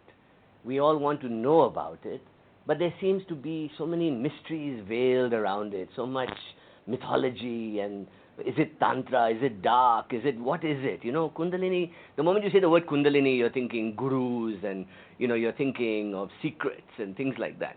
So today, I'm going to attempt, for the first part of our talk, to clear out some of those cobwebs and clear up the muck, so that you can see a bit more clearly about what Kundalini really was about, what it was meant to be, how it is practiced, and those kind of things. And then I'm going to open it up to conversation. Thank you, Dr. Karan Singh, for coming. We have Dr. Karan Singh here, and we have a very advanced yogi coming who will also talk to us a little bit about this. And what I want to do is, how many people here have studied or read about Kundalini or practiced in some way? Okay. So a lot of you are first-timers to the subject. Is that correct? Yes? Yes. Okay. There's this energy that comes into the child, and you can call it cosmic consciousness, you can call it prana, you can call it so many things. In ancient times, they used to call it vayu. This wind of consciousness from the cosmos comes in and gives the child, around the 49th day, the Tibetan Buddhists believe it's the 49th day, its identity. So it begins to understand itself.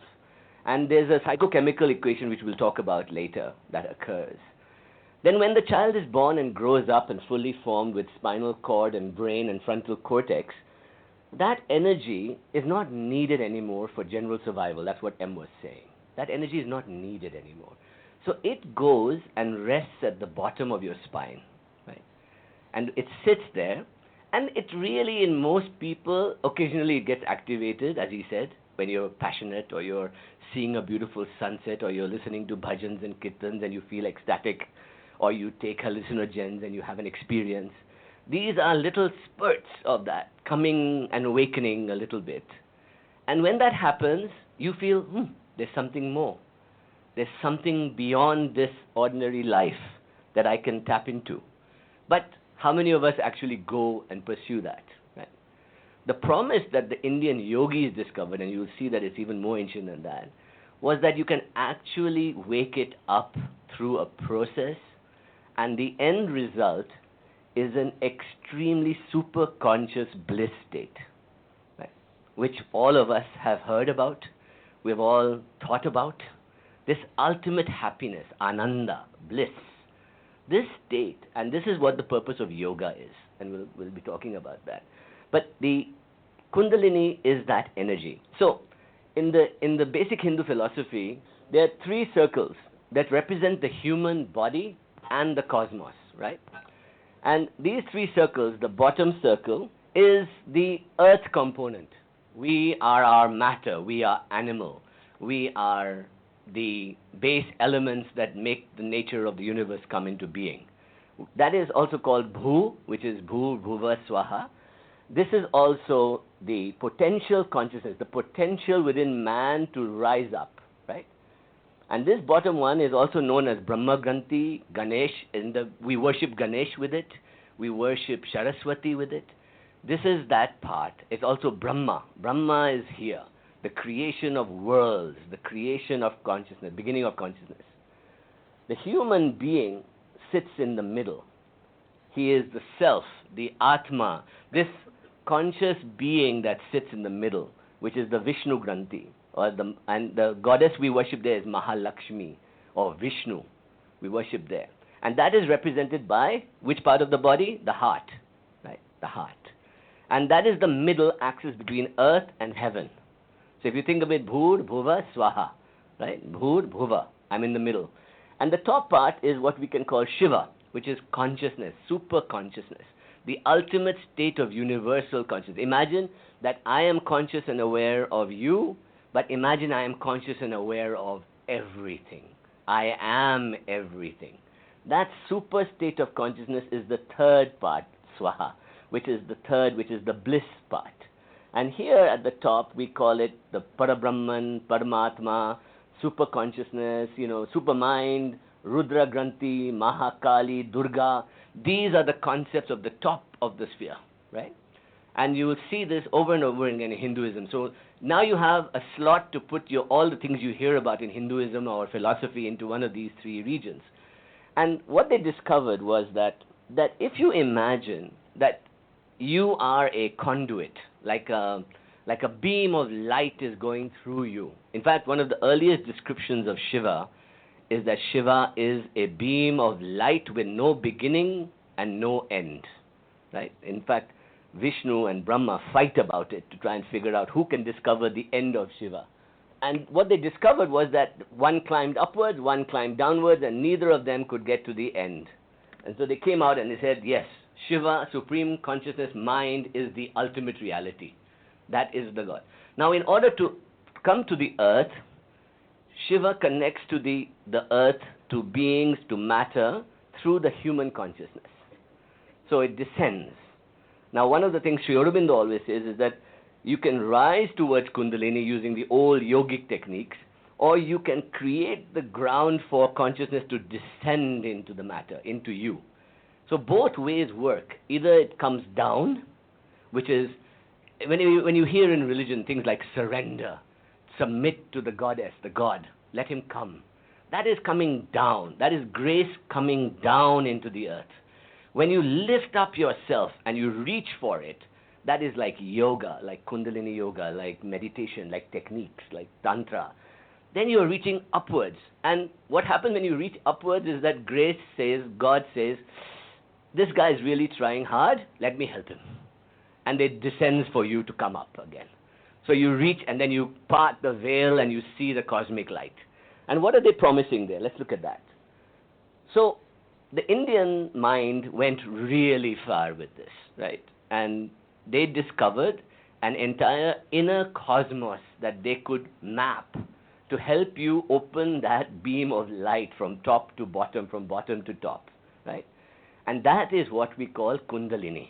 This raising from the lowest part, the Muladhara, which is the connection to earth, right through to the top, which is Sahasrara, which is the portal into super consciousness, right? So the human body, and this is why we do this yogic pose, is to tie and bind the body so that we can breathe and lift Muladhara from where Kundalini is dormant at the bottom, up through the chakras into the top part, right? So all the practices, whether it's bhakti, whether it's tantra, whether it is bij mantra, whether it is breathing, all are meant to awaken this super consciousness in you. I'm going to talk about the history of Kundalini a little bit first, and I want to read something from one of the two of the 108 Upanishads, which were the Vedanta. Everybody has heard about the Upanishads here? Yes? Anybody doesn't know what the Upanishads are? No? So the Upanishads were a series of treatises or teachings by seers done after the Vedic period, the first Vedic period of the Rig Veda and all, which was to discuss the human condition, the human spirit, the soul. And all their dialogues are about the Atma, the soul, the Brahman, the source of the soul. Where is the mind going? What is the consciousness about? So they had these beautiful dialogues about the same time as the Buddha and Mahavir and people like that. There was this great dialogue going on in the northern forests of India, which came to be known as the Upanishads. Upanishad literally means to sit near and listen. So you were with these seers, these great teachers, and you were listening to them, and you were talking to them. And one of them was the Yoga Kundalini Upanishad, written, right? They think between 200 BC and 200 AD. And I'll just read it to you. It says, the Shakti named Kundalini, which is like a thread in the lotus, in this resplendent inviting with the upper end of its hood, that means the head of the serpent, comes to the mouth and touches the mouth from the tail. At the root of the lotus is the Mulakanda at the bottom. Taking hold of its tail, you grab it, and with its mouth, it is in contact with a hole in the spinal cord, Shushumna. And if a person seated in Padma posture, having accustomed himself to the contraction of his anus, makes his Vayu, prana, Vayu, go upwards with the mind intent on Kumbhaka, then Agni comes to Swadhisthana, flaming, owing to the blowing of Vayu. From the blowing of Vayu and Agni, fire and air, the chief Kundalini pierces the Brahma Granthi, the Vishnu Granthi, and then Rudra Granthi after that. And all six are active, and then Shakti, which is that energy, comes to embrace Shiva, and in Sahasrara they unite. Right? This should be known as the highest avastha, and it alone is the giver of final beatitude. Now, these teachings are ancient, right? They were actually codified probably around the 15th, 16th century with the Hatha Yoga Pradipika and Tantra writings and things. But the original writings are very much from that period, or thinking was very much from that period. There's another one at the bottom, and all of you will recognize these four yogas. Yoga Shikha Upanishad is about 200, it's again the same period, not 200 AD, but same period. That there are four steps in this journey of the yoga, of the Kundalini yoga, which is Mantra Yoga, Laya Yoga, Hatha Yoga, and Raja Yoga. Right? Now these later became all the yogas we know now. So all the schools of yoga you know now, Hatha Yoga, all come from this original Upanishadic thinking. Right? And Laya Yoga is the one where Kundalini lives, most active, because Laya is about willfully creating the ground to lift that energy up and ask the goddess to come and pick you up and take you to Shiva, to become Shiva. So this is where Shaivism, Shaktiism, Tantra all come from, Laya Yoga.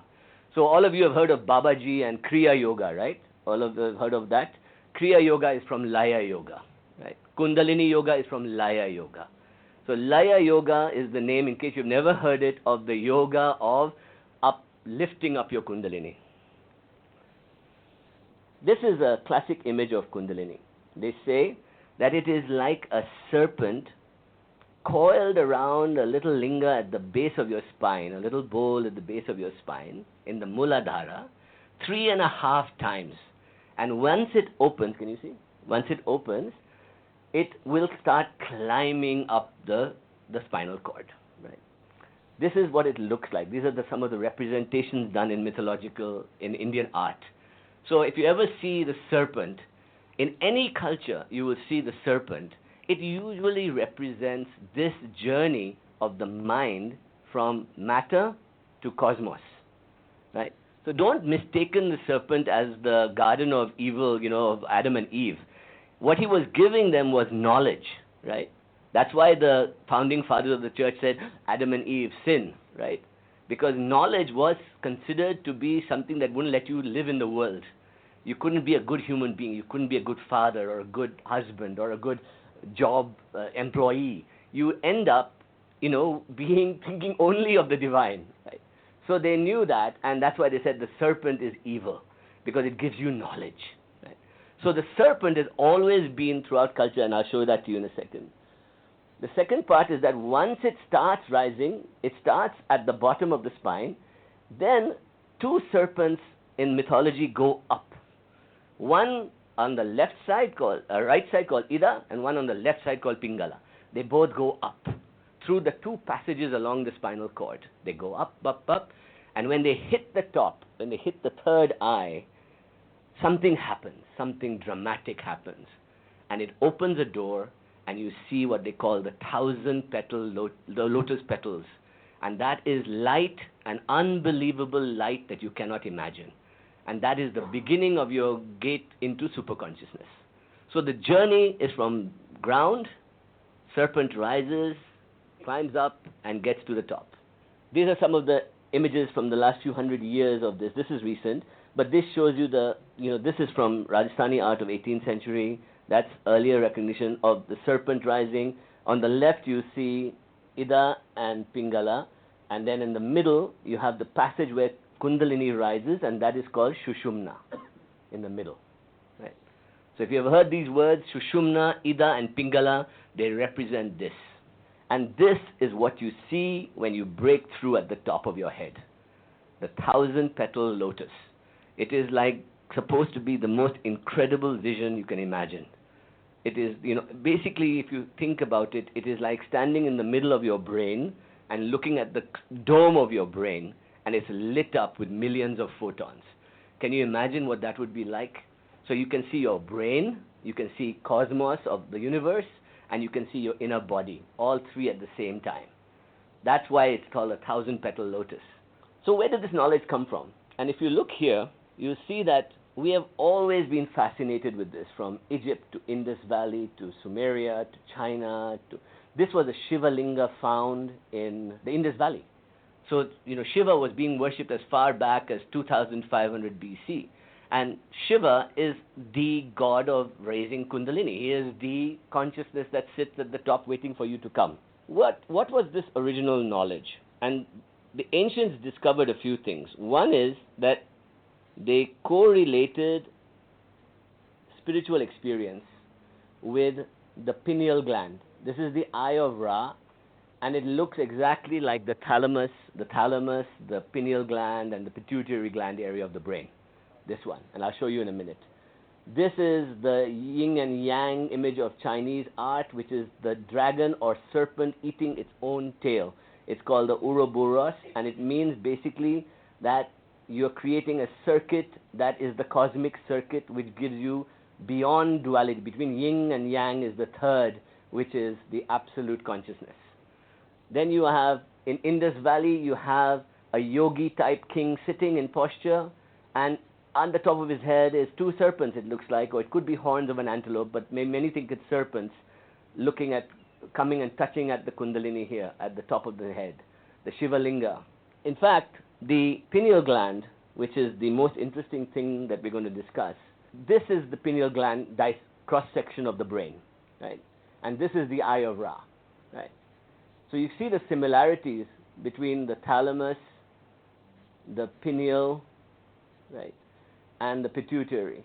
All three are used for regulating sleep, consciousness, communicating with the rest of the nervous system, and this is the area it happens in the brain, this area, right? And if you keep going further, you'll see that the human brain is quite an incredible idea. Here, you have the spinal cord, and there are 33 vertebrae.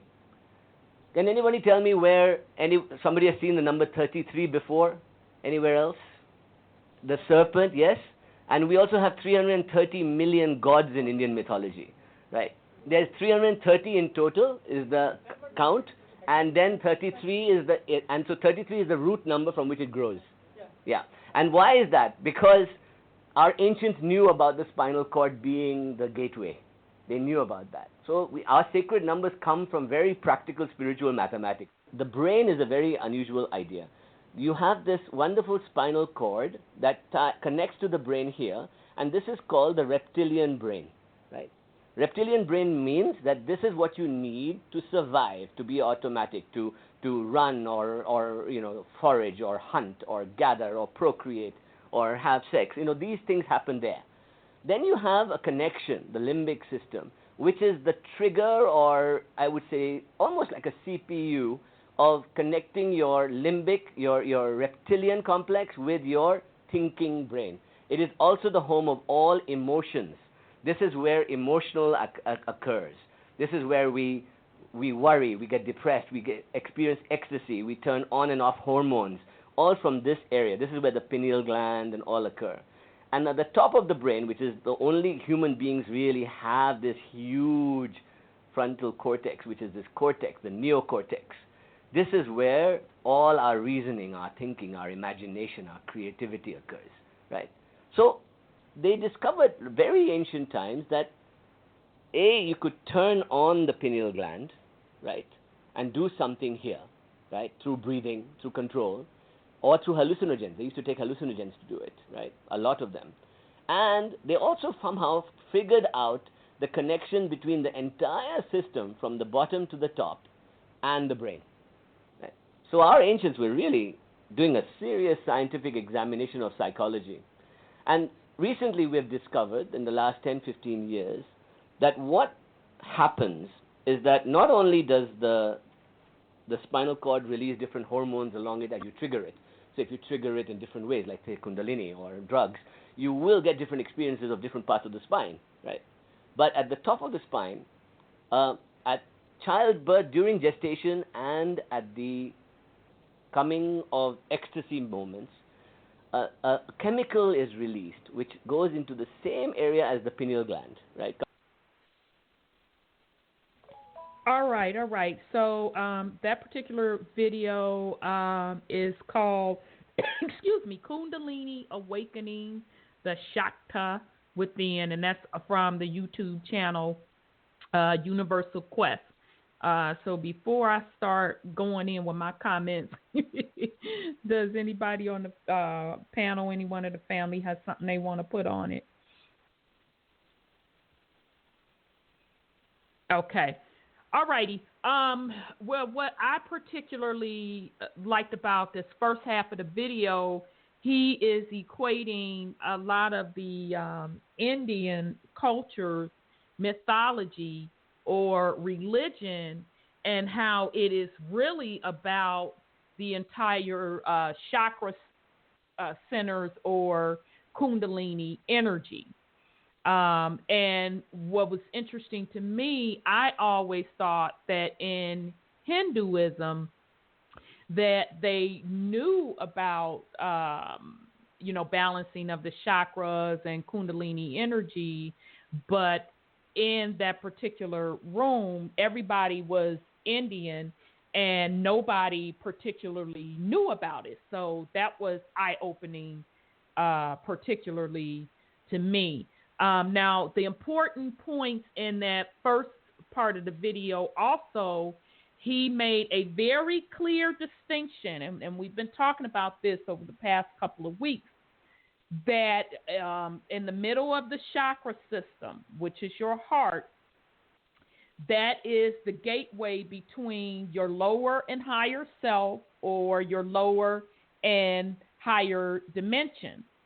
And I also liked how he said it. It is also the gateway between your animalistic part, or your physical human part of you, and your spirituality part of you as well.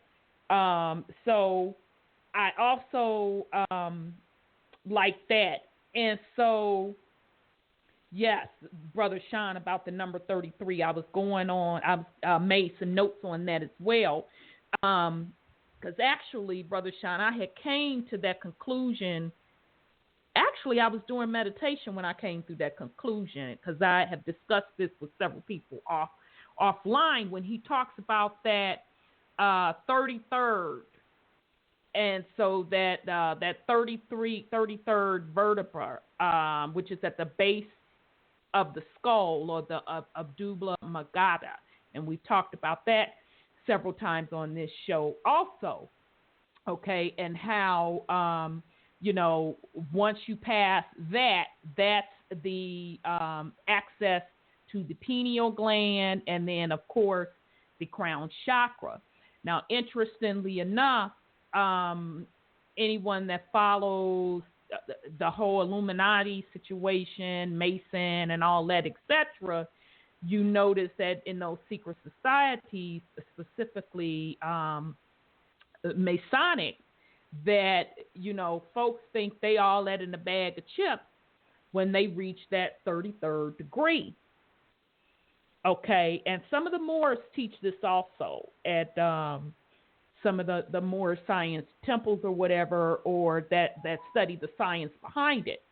When really what they're saying is that's the highest of knowledge that we are going to allow you to go within this particular society.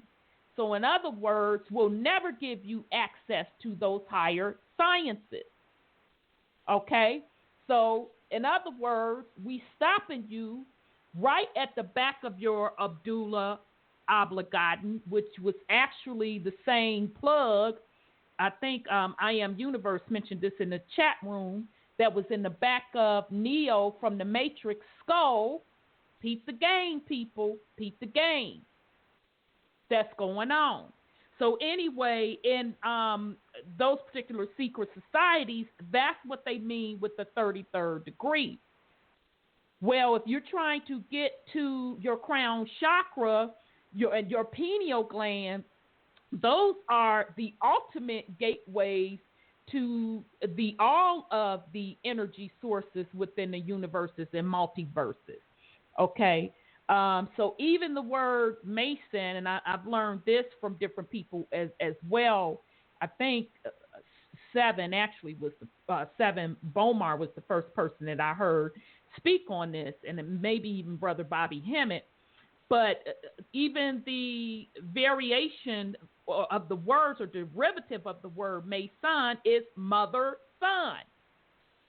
Okay, right. So that was interesting how he put in what that 33rd vertebrae really, really represents. Mm-hmm. So go ahead on, sis. I also, as far as the 33rd is concerned, that's that last degree of knowledge that really gets you to the 33 years of so-called Jesus Christ, your Messiah. Ooh, that's a good point. That's a good point, sis. And so very, you're not going to very good point. Pass that God they gave you. Mm-hmm. You can't get God unless you get past that Abdullah Oblongata and go into pineal, which is the eye of Ra, which is the consciousness. And a lot of people can't climb there because they're not going to let you. Right. And, you know, they can't climb there because they're looking outside of self. They're looking outside of themselves. And that yoga, posturing, and all that kind of stuff is temporary. So you can get there to the base, but you're not going to get to the eye of Ra. And Ra, the eye of Ra is the all-seeing eye, the power, the energy of the universe. And they're not going to let you get there unless you get outside of that 33 degree that they're going to leave you at. Exactly. So in other words, if you're joining any organization, I don't care if it's religion, secret societies, you're really signing subconscious spiritual contracts, and within their systems, they're only going to allow you, well, I take that back. Shit, you only allowing yourself, because they're only doing to you what you are allowing them to do, to go to a certain point. Okay, and another thing in the video that, and some of you probably already know this, but if you take the brain and you cut it down the middle between the left and the right hemisphere, and you look in the center of it, you will literally see the eye of Horus or the eye of Ra. Literally, it looks exactly like the eye of Horus. So therefore, not only does the Kundalini rising or energy have the physical components to it, but it also has the spiritual components to it. It's the lower self and the higher self. And I love how he made the analogy when he was talking about the different Indian gods, how they were, quote, quote, fighting among each other. And it was really the Indian god that represented the lower, the Indian god representing the higher. And then once they were gravitating towards each other, you know, then they started to get, oh, well, you know, it ain't nothing we can do about it. And really all that represented was the battle between lower and higher self, or the unbalance of your chakras. So he did a very good job on that first part of the video. So let me go to 347 before we go to the second part of that. So here we go, 347. 347, your line is open.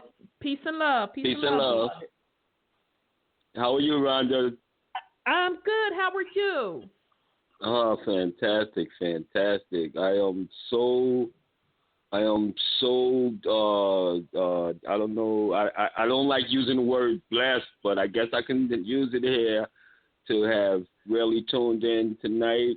It was like I was guided to some great answers to some really perplexing questions, you know, that I've been having. And this whole program has been wonderful. I was gonna say I need to learn, but then after listening to that last take, that one a major point that came out to me that ties right into everything that this program's been talking about. Deals with when he was talking about the Adam and Eve's connection in the garden and the serpent, and how it was the knowledge that would stop you from actually living on what they put out for you, as opposed to living the fullness of yourself. And I thought that was just a remarkable point that he made with that. And again, it ties right in, you know, almost like to the where y'all were talking about the time reverse emit. So and you know, how they change things backwards and make things where you're looking the wrong way and the right way is within. And even how, you know, even Linus reminded it of us of that. And it also connects to something I had read, and I can't even give you the reference to the writer or not right now, but where he was really speaking about the different translations concerning the Holy Bible, because we all know they got versions, and none of it was original language, but he was showing how the translations on dealing with the Holy Grail was really all about a bloodline, and in order to keep you from ever connecting, the idea of not only that the quote unquote Jesus had a family, and that it was a following a bloodline to keep you from that whole concept. You know, they made the Holy Grail something different. But when you break down the words to it, you find out it's really about bloodline. So, you know, I thought all that was very significant in terms of how if we are continuously looking the wrong way, or looking with the wrong pair of glasses on, glasses that, you know, they made for you to not see. The wrong prescription, Yes. And you know, so, and it, you know, even goes back to where someone earlier was speaking about the making of the robots and all that. Well, all that is an analogy to what they're trying to do to you. And you busy thinking that it's all powerful because you're not really in tune with who you are and how powerful you are. And so, it's all beautiful to say that, wow, I'm glad I tuned in. Much love to all. Thank you for taking my call. Yeah, well, thank you so much too, brother. And it's interesting that you mentioned when, and thank you for bringing up that point about the Adam and Eve that he was talking about in the video, because remember, did not the Bible say that the Adam and Eve got kicked out because they ate from the tree of what? The tree of knowledge. Exactly. So it was really hidden in plain sight in our face that their sin was that they wanted higher consciousness. Mm-hmm. They wanted to look within. They didn't want any other God telling them how to govern themselves. And that's all really what religion is. I think I got this from one of the brothers that studies on the Moor side, said that even in law and religion, because remember, supposedly and allegedly, the statutes and codes, what they claim is law, are derivatives from religion. They were never meant for people that already know how to govern themselves. Those laws were put together for people that operate in the lower self, the lower nature. When you are a God, meaning you operate in the higher realm, your higher consciousness, you don't need nobody to tell you how to govern self. And so it makes perfect sense.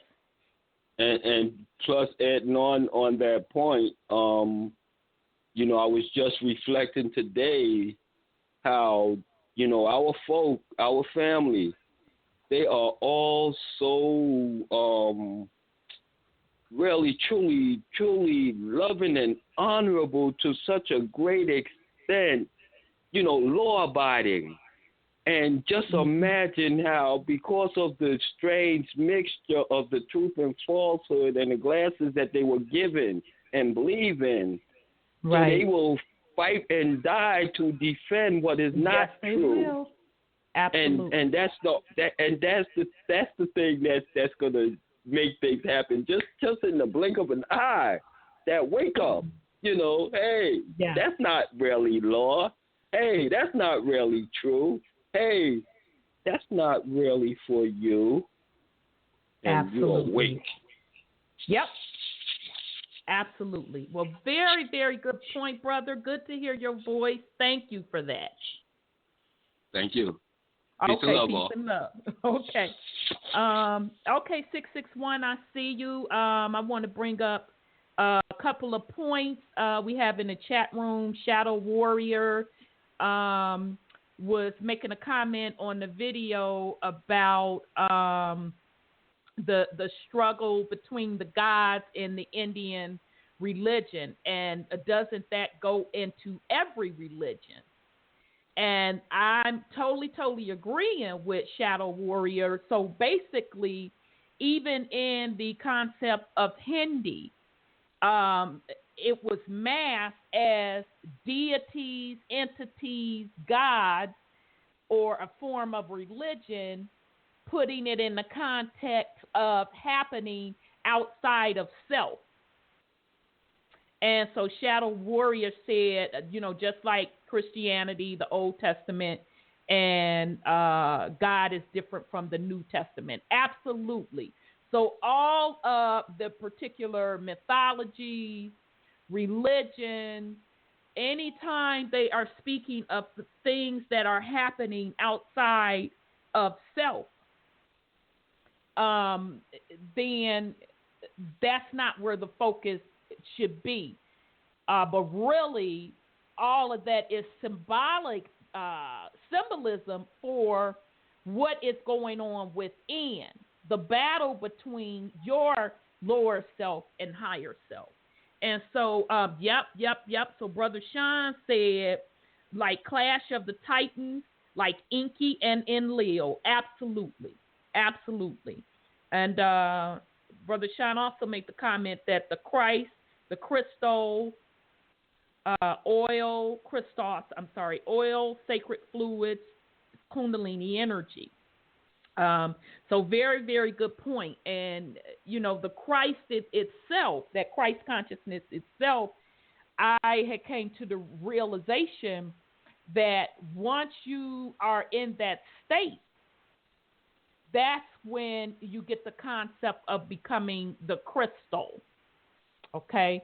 So that's where the whole concept that we're hearing as of late, that we are leaving from being a carbon being to crystallize.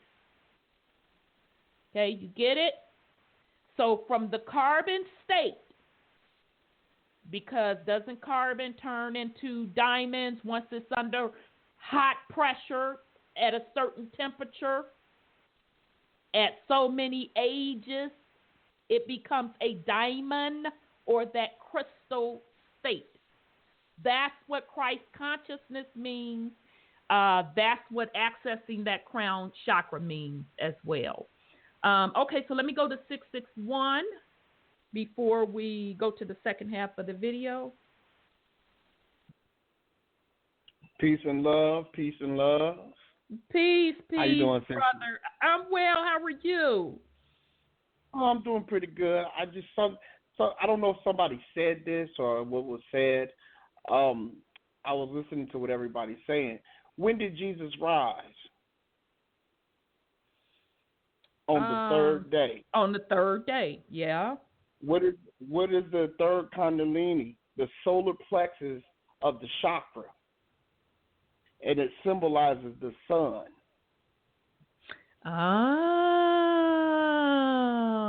Very good. And when you have a halo Damn of the sun good. in your Catholic photos, you're saying that Jesus is rising through the Kundalini. Exactly. And I don't think anybody said it, but I had to throw it out there. Yeah, that's a hell of a one right there. So Absolutely. if he rose on the third day, he died at 33. That totals 9. And his mother would have been Isis. Let's go that route. So damn, that summed the whole thing up. Yeah. So I just had to throw that in there. I just looked it up, and I was thinking he resurrected on the third day. So what does the third chakra symbolize? And so that's what they were really trying to tell you, but nobody. Yep. Right. Sun. The S-U-N, not the S-O-N, the S-U-N. Right, the S-U-N. Absolutely. Yep. Wow. I'll never look at that the same. So once again, they were talking about energies that are happening within you. Yep. You are the Messiah. It's you. You can only save you. Yes. Very good point, brother. That's pretty powerful. Love it. So maybe the whole world, whoever's listening to this, would think different. Because they put an image behind it, but if you're on the lower degrees and you're not in that higher level of degree, you will not understand this. But they were just, giving us an idea of the Kundalini. They just turned it into an image and had us worshiping having us worshiping the fake Kundalini image. Right. And something outside of yourself. Right. Correct. So very I just had to leave good, it at brother. that. Very good, brother. Very good drop. You want me to leave your line open, or you want me to put you back on mute? You can leave me open. I'll just put my phone on mute. Okay. All righty. Okay. Let me go to 215. Excuse me. I think this is Sis Lioness again. Here we go. 2215. Yes, hey, yes, it sis. is. Oh, I am so happy that somebody brought that up, because the whole link is between Isis, I am, is, RR, MM, I am. It is the feminine energy rising. It is that Kundalini. But guess what? Lucifer is helping everybody right now. Lucifer. It means that feminine energy, okay? It's the only one that can activate things right now. This is humongous. I hope people will get this. Please, please, please get this and study it. Study it for yourself, because why they're looking at the sun, they're looking at the sun, S-U-N, and the S-O-N, but also the D-A-U-G-H-T-E-R. But it was inside of each person, individual, because we're going to throw away the person in a minute, but not just yet. But look, your thing about the sun and the animal, the animism, okay? The bull, the apis bull, on the backside. That's why people's hips are bothering them right now. Because if you turn that hip around, it will be in the direct thing about what your friend just said about the solar plexus. It's all connected, because that's the gateway out of here. And that's what will be proven when you go look at Damon T. Berry. He does a good thing about that, but there's greater things, and it's in your Christ blueprint. You're very correct. Each is an individual, because the numbers only add up for you. But we all a framework that lets you go, and it all goes on the law of love and the law of one. So we got it. If y'all only, you don't have to believe. Just know who you are. Right. If you know who you are, you won't say they. Because fuck them. Because it's not about them. It's about you. You are the God you're looking for. You are that Savior. You are so correct. You save yourself. Thank you. Thank you, sis. Love you. And it's interesting that she brought up ISIS, because who is, quote, quote, allegedly and supposedly the number one terrorist activity on the planet? ISIS. It's the war on the age, the return of the divine feminine, the rising of the Kundalini energy to keep you distracted. Now, it ain't going to work, but that is what the real war on ISIS is about. So very, very good point. Sis Lioness, let me see. Brother Sean says, yes, Lucifer, the light barrier, and also no coincidence that Fox has a show out called Lucifer.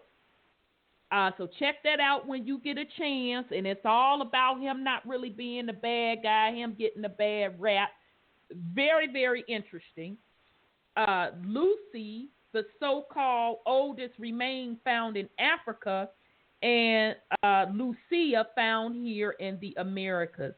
Absolutely. So Lucy being the divine feminine, or Lucifer. Very, very, very good point, Brother Sean. Okay, so I am going to go into the second half of the video.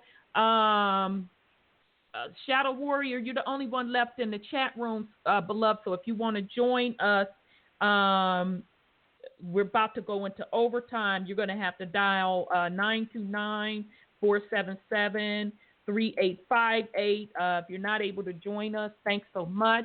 It's been wonderful. You really enjoyed the insight that you've been putting in the chat room.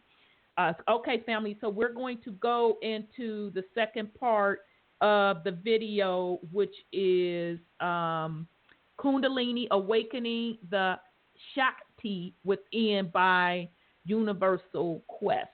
So here we go. Which goes into the same area as the pineal gland, right? Comes out of there, called metatonin, which is also known as, which contains something called DMT, right? And DMT stands for dimethyltryptamine. It is, and anybody who has taken DMT directly experiences what? They experience ecstasy, they experience light, they experience intelligent beings, they experience body electric, tremendous feelings of surges of electricity to the body. So those who have taken the drug, and you get it from LSD, magic mushrooms, ayahuasca, those kind of drugs, get those bursts of that sudden ecstatic experience that we get from Kundalini as well. So DMT was the molecule they found that creates that stimulation in you, that creates that stimulation. Now, I'm going to take you back a little bit. This is from 2500 BC Sumeria. It's called the Caduceus of Gulash, this one, right? This was a famous goddess-worshipping culture. They worship the goddess, right? And if you count, you got 1, 2, 3, 4, 5, 6, 7, right? 2 serpents intertwining, meeting at the head. And on either side is two creatures that are half leopard, half, they think eagle, but they also think it's vulture. And both are holding up the Ida and the Pingala. And through the middle rises, and then at the third eye, we have connection, which is very Kundalini. This is totally Kundalini knowledge. That means it wasn't called Kundalini, it was called something else. This is from Egypt. This is the staff of Hermes Trismegistus, or Hermes, also known as the staff of thought. And this was, again, the serpent meeting at the top, and there you have the Sahasrara, right, opening up. This is from ancient Egypt, from I think it's Tutankhamun's tomb. They found the serpent crossing and looking at a pine cone. And a pine cone in mythology is a symbol for the pineal gland. Right? That's why the word pine, pineal, pine, it's known. It looks like a pine cone, the pineal gland. So here we have the comparisons. And more recently, for those who love these conspiracies, there is the eye of consciousness at the top of the pyramid, which is the human body sitting, and there is the third eye opening. And there in medical science, we see the staff of Hermes used in medicine today, completely, you know. So, and this is an interesting picture because there is man fighting off death, achieving immortality, right? He's fighting cancer at this center, but it gives you a good metaphor and a message. So we have sublimated, the word is sublimated, this mythology into our everyday practical lives in some way, right? Okay, even in Buddhism, this is Tibetan Buddhism, they also studied the Kundalini very carefully. They have a whole structure of gods and goddesses, which is also in Tantra. By the way, I'm not going to talk about Tantra today because that deserves a whole day by itself. I'm going to focus on Kundalini today. This is what they call the beatific vision of St. Francis. This is an image drawn in the 13th century by an artist in Europe of what it was like to meet God, to enter heaven, right? And as you can see, it's very similar to the third eye Kundalini opening. So here you have the center, the source, light like you cannot believe, and around it are all these, we call them lotus petals. Here there are angels and ancestors and beings floating around, right, supporting you in your journey. So as you're going, the seeker travels towards the light, and he's helped by all this intelligence. Swami Vivekananda wrote on it, according to yogis, there's the nerve center in the spinal column called Pingala and Ida, and a hollow canal called Shushumna running through the spinal cord. And at the end he says, when it reaches the brain, the yogi is perfectly detached from the body and mind, and the soul finds itself free. So this is the hidden knowledge of Indian wisdom. In 1919, and then again in 1922, a British Indian who had been born and brought up in India, working for the East India Company, was a famous Sanskrit scholar, and he called Woodruff, Sir John Woodruff, and he translated the Tantras for the first time, and it was not known publicly what Kundalini was, right? He published a book about Kundalini that set the whole world on fire. It was a bestseller in England, in America. You know, every yogi that ever left their home and went to become to the mountains started reading this book. This book, if you ever get a chance, is worth reading, but it's very complex, but it's a good book. Sri Aurobindo was one of the great, what we call integral yogis. He taught a Kundalini yoga that was integrate everything, all the aspects of yoga into one group, right? And he wrote in his famous poem, Savitri, that broke into the cave where coiled world energy sleeps and smote the 1,000-hooded serpent force, that blazing towered and clasped world self above, joined matter's dumbness to spirit's hush, and filled earth's acts with spirit's silent power. Basically he's saying that by striking that energy, grace comes from above, hits the energy in the Kundalini, and it rises up. And it goes up, up, up, up, and spirit's silent power has filled the earth's act. So in the last century, in the 20th century, many great teachers actually continued the Kundalini tradition actively, meaning a lot of teachers included Kundalini in their teachings but never taught it as a dedicated science, right? These people did, right? And Yogananda, definitely, he taught Kriya Yoga, which is a form of Kundalini Yoga, right? Pandit Gopi Krishna, who Dr. Karan Singh knew very well, and we can talk a little about that later, he started the Kundalini Research Foundation. And in the 1960s and 70s, he took it around the world, and he wanted to scientifically show what Kundalini can do, right? And he had his own awakening at the age of 34. Amazing books to read. You should read them if you get a chance. Nirmala Devi started a school called Sahaj Yoga, which is very, very strong Kundalini Yoga, if you ever look at it, right? Yogi Bhajan made Kundalini very popular in America. He started what they call Kundalini Yoga now in America. So if you tell an American Kundalini Yoga, they're thinking Yogi Bhajan, right? They're thinking that. Swami Rama was a great yogi who also started the Himalaya Institute. Swami Muktananda was the great, great Kundalini author. His books on Kundalini are some of the best that you can read. Osho obviously was tantric but taught Kundalini very clearly. And Mahesh Yogi, with transcendental meditation, actually used Tantra to activate Kundalini centers using mantra. And he taught mantra in America, and now one of the biggest followings in spiritual path there. So this is the coiled serpent. This is your brain exploding. And this is the cosmic vision. This is from Hubble telescope, by the way. And it's funny because most of the visions of people who have had Kundalini experiences looks like this, So there must be something that we are opening that gives us a clue into cosmos, into universe, right? In fact, a lot of the visions of Kundalini and DMT experience are very similar to both cosmos and DNA level in the molecular quantum level almost. So think about it. We are able to visualize from nothing to everything, just through our own bodies and our imagination. So how do I awaken it? I know all of you want to know that. There are a few ways I'm going to talk about a little bit about them. The first one, which is the most popular in India, is called Shaktipat. Everybody heard of Shaktipat? Yes? Yeah. Shaktipat means that you go to a guru or an awakened siddhi, awakened Kundalini yogi master, and first of all, you're in a trance state with him. You go into a state of ecstasy. You don't know why. You're in meditation with him, and you're feeling ecstatic. Your heart is pounding.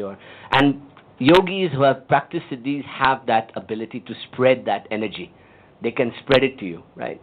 And Shaktipat means that he then or she gives you that energy as a gift and becomes your guru. This is how the guru culture starts, right? And the guru here means that somebody gives their Shakti to you to help your Shakti rise up, right? And then eventually the idea is that after a while you become your own guru and you stop following the guru, but that doesn't happen in India. We keep going. We keep following the gurus, right? So the idea is to wake your own Shakti up, but you do it with a teacher, a guru. And that is the most popular and common way to do it. And especially with Kundalini, which can cause problems if you're not careful, it's good to have a teacher around who can advise you on these things. I have had teachers, and I appreciate that completely. By the way, everybody know who this is? Sri Ramakrishna. He was the great born awakened soul, right, who taught Swami Vivekananda everything, right, gave him his Shaktipat, gave him his knowledge, right. And they were living masters in the last century, like Ramana Maharishi, or, so many. Then entheogens and hallucinogens also awaken Kundalini in different parts, right? So you can take LSD, ayahuasca, but they're not long-lasting. You have to keep taking them. And it's not something you should rely upon. It's not ideal. Ideally, you want to cultivate your own Shakti, right? This is good to see what it should be like. So if you ever want to catch a glimpse and you are tempted to try it, it's only for that purpose. Don't get hooked on it. Bhakti, devotion, and dance, this is proven ways of ecstasy. Like if you go to a Hare Krishna ISKCON temple and you start chanting Hare Krishna, I promise you within 15-20 minutes you will start feeling wonderful. Your heart will be vibrating, you will be ecstatic, you will feel, my God, this is the truth, I have to do this, And this is true in Kirtan, Sangeet, Mirabai, Kabir, any of those followings, any bhakti tradition is a very good way of exciting Kundalini, but it's not long lasting. You have to continue to pray all the time, and eventually some people cascade and go into the realm, like Mirabai. Not everybody. Not everybody. But you feel good when you do it. Your heart explodes. Then rhythm, breathing, and movement also is very popular. If you go to Kali Puja, have anybody been to Kali Puja and heard the dholak play? My God, you just go into an ecstasy, and that is Kundalini rising also, right? And then there's severe austerities. This is a statue of the Buddha, almost dead, emaciated from fasting, right? It's an extreme example, but if you fast, if you sit in dark caves, if you hide yourself away from the world and you meditate on the mantras and the beach, you will awaken Kundalini in some way, right? So the other ways which are successful today and worth pursuing if you want to go this route, is Kundalini Yoga, which is Yogi Bhajan in America and other schools, Kriya Yoga, which was started by Lahiri Mahashai and Babaji, taught by Yogananda and now many other teachers around the world. Sri Vidya, which is Tantra, which is Shaktiism, the worship of Devi within the body, right? So all these nadis, these chakras, right, we call them goddesses. They are goddesses, right? Each one. The heart is Lakshmi, the base is Saraswati, the throat is Kali. As you get to the head, you're in Durga. And you can actually elaborate and get into 108 names of the goddess, using mantra, using japa, using yantras, the Sri Chakra Meru, the images, using mudra, the hand gestures. These are all very elaborate ways of awakening Kundalini, and they exist. They are very good. But they require a PhD program for yourself. Sahaj Yoga is the one which is very popular Kundalini Yoga school, taught by Nirmala Devi. She died, but her school continues, and it's a good school. And Kashmir Shaivism, which is Panchastavi, is very good, which Gopi Krishna was a teacher of, and it's still active today. There are not some great teachers still around, and this is direct connection to Kundalini through Shaivism, through Shiva. But the best way is to sit, to breathe, and to learn the technique of lifting up your Kundalini yourself and opening yourself up to grace coming from above. That's the best way. So, before I start into some of the practical stuff, I'll just take you to the Ida and Pingala, right? Here, this is rising. So, you have an Ida on the right side, on the left side, and Pingala on the right side. It's related to your left and right nostril as you breathe in. So, one of the first things you do in Kundalini is you learn to breathe and sit, right? So, you have to make the spine as supple as possible. So, Hatha Yoga is very good for this. There are other yogas, Kundalini Yoga, other yogas that you can try, that let you make the spinal cord supple. And the reason you sit in Mula Bandhasana or this sitting is that you're trying to stay completely still for as long as you can, right? So, if you can't sit like that, sit on a chair. It's okay, right?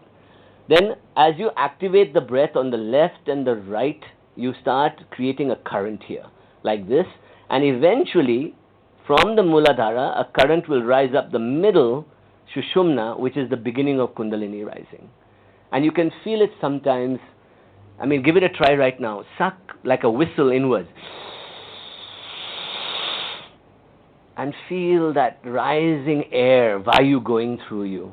If you try that, it is quite amazing. After a while, you will see that there is this middle path that you can take. Right? The left and right nostrils are very important, and you will learn techniques of breathing. The Ida is the moon, Pingala is the sun. It's a duality. You're dealing with left and right. And then Sushumna runs through the middle of the spinal cord and is called the Brahma Nadi. So this is the entire cosmos. I'm going to just play you something, and I'll go through quickly the chakras, and then I'll wind it up right now. Just bear with me. And then we'll open it up.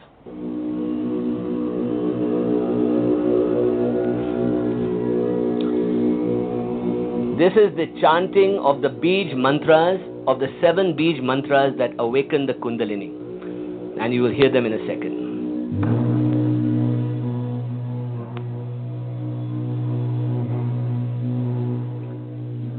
So the first chakra is Muladhara, which is at the bottom of your spine. The color to meditate on is red. The Bij mantra is Lam. You can hear it. Lam, Lam, Lam. Then this deals with the anus area. So you're focusing on clenching the anus and you're lifting Kundalini up. Right? That basically you're asking Kundalini to rise. Kundalini Udhana. Kundalini Udhana. Muladhara Udhana. Muladhara Udhana. You're asking it to rise. And by breathing and pointing your vision to the tip of your nose, while you're asking it to rise and clenching your anus, you will start to feel the heat, right? So as you practice it, you'll feel heat. And this is to do with nose and smell. So your nose is connected to your anus area. So those two are your circuit that you're creating, right? Adrenaline, neoadrenaline, this is all to do with earth. This is to do with survival. This is to do with your base instincts. Connecting to the ground, being grounded, right? So never start Kundalini without worshipping Muladhara first, your first chakra. Because if you start up here, you will start developing tendencies that have no grounding. And how will you receive 40,000 volts of knowledge suddenly if you're not grounded, right? Think about that. Lead is the material Ganesh, Brahma, Saraswati. And I'll just quickly go through these. This is Svadhisthana, number 2. Which is orange, and you'll see it's the colors of the rainbow. Red to violet, right? Violet at the top, red at the bottom, right? Again, pure simple knowledge. Vam is the code word. Sex organs, tongue, taste. Sex organs and tongue, they match. Ovaries, testicles, sex drive, attractiveness, this makes you that. It gives you excess of that, right? If you have that a lot already, this is your chakra that's active right now, right? So you might want to balance it out a bit. And then rock and roll, Latin music, this is the music of that chakra. Again, Manipura, same thing.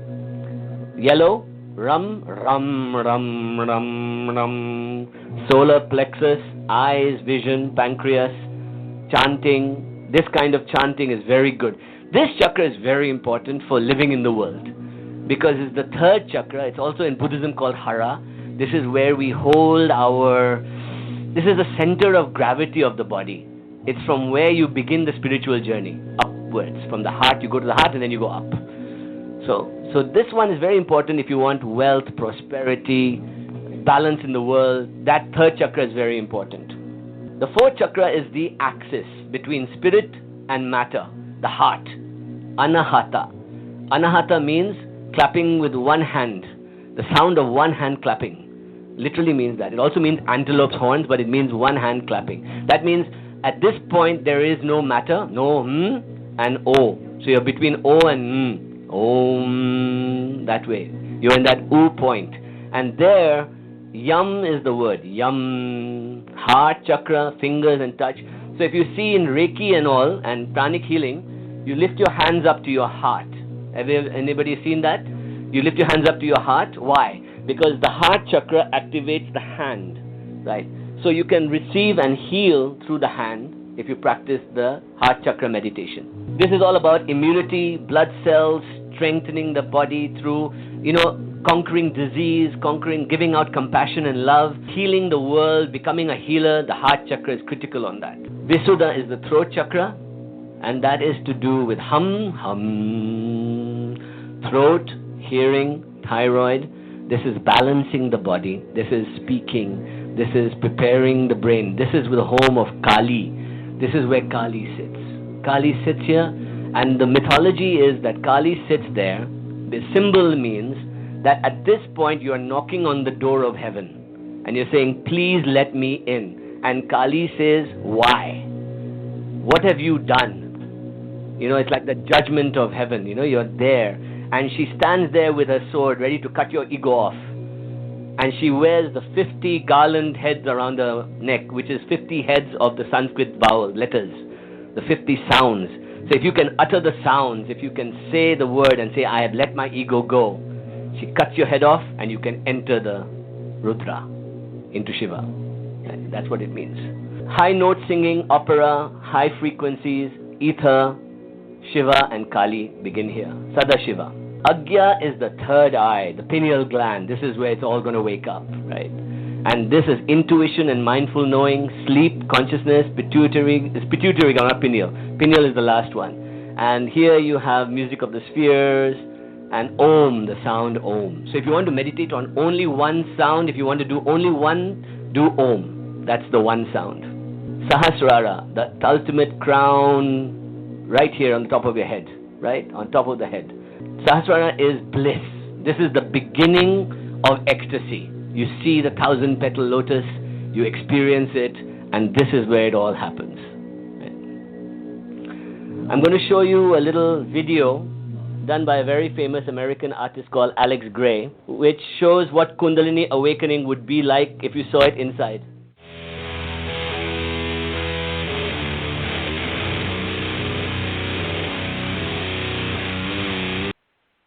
Okay, family. So unfortunately, of course, you can't see that video. So I would also encourage you, if you are getting a lot out of this YouTube clip, and again, that's Kundalini Awakening the Shakti Within by Universal Quest, to go back and physically look at the YouTube video, because his visuals were absolutely phenomenal. And it matched very, very closely with what he was speaking on, and it will also help sink in as well. So before I go into making a couple of points, did anybody want to put something on it? And I was enjoying that music. So okay, so here's. Well, I like. Sorry, go ahead on sis. Oh, he had a lot of points he was making, but if we have the young man on about the frequency, I don't know if that music stayed within the frequency that we work at, because he was talking about rock and roll and stuff like that. That's and we do have a natural way to do things as a people that other groups don't have a natural way to do, and they have to use these frequencies that he was using to get their chakras in line. So I was just wondering, what kind of frequency was those yums and things he's using? Well, you need to research that. Because the frequencies that he was going through aligns with the chakras, and there are biometric beats that corresponds with that. Now, what I do know, I know when I meditate or get into a calming state, that I always use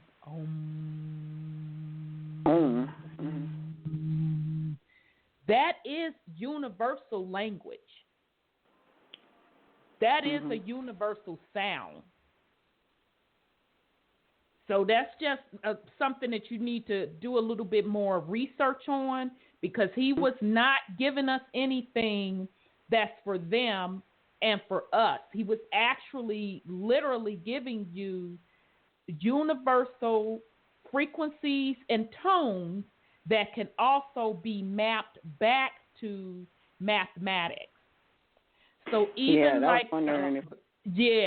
so even like the opening of my show, that is to a binary beat, 528 hertz, which is miracle.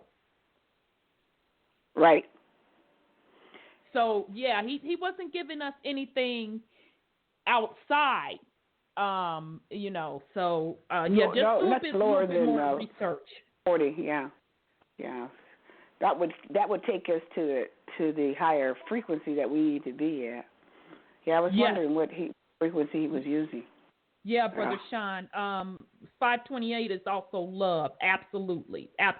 So yeah, just do a little bit more research on that, because I know personally when I either meditate or I want to do some spiritual work, I want to be centered, I want to balance, I personally use the Om.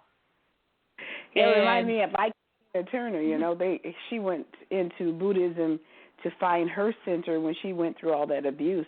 That Tina Turner, you know, Tina, when she in that movie used that as her way to escape the elements that she was dealing with. Yeah, and interestingly enough, I'm glad you brought that up, because what she was doing was remember when she was sitting there and Ike was in the living room getting effed up, and he kept playing the music, and she had already started studying Buddhism, and she was in the room, and she lit her candles or whatever and hit the bowl to get the frequency level that she desired, and then she started going into that chant, Numre, I don't know it, but she started going that is a mantra. So you heard him mention in the video mantra, okay? And it's interesting that you said that, because I looked up the definition so I could share with the family. And it's originally in Hinduism and Buddhism, a word or sound repeated to aid concentration in meditation. A statement or slogan repeated frequently. But the particular sounds that he was going through tonight, those are the universal sounds.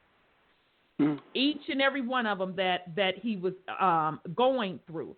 So when you hear about monks, because monks are famous for doing their meditation prayers through mantras behind particular music or frequency, all of them tie back to one of the universal sounds.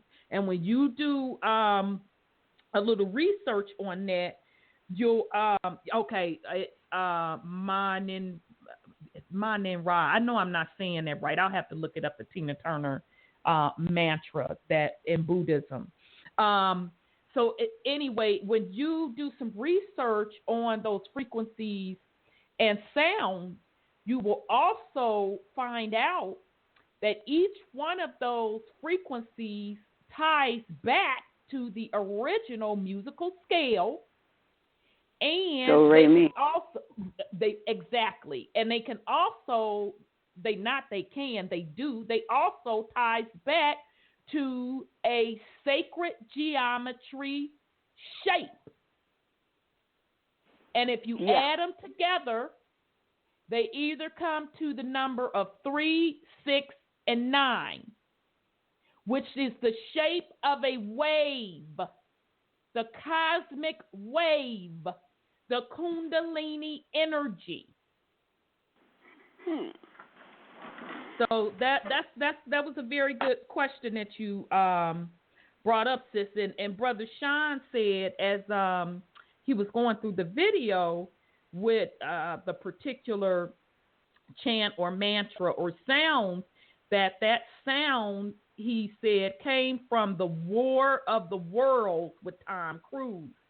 And I said, oh, man, yeah. Yeah, that's remember when the aliens came? Yeah. I said, damn, sure enough was. It was. And that was the battle cry to defeat the world. Wow. Yeah. I'm like, wow, that was deep.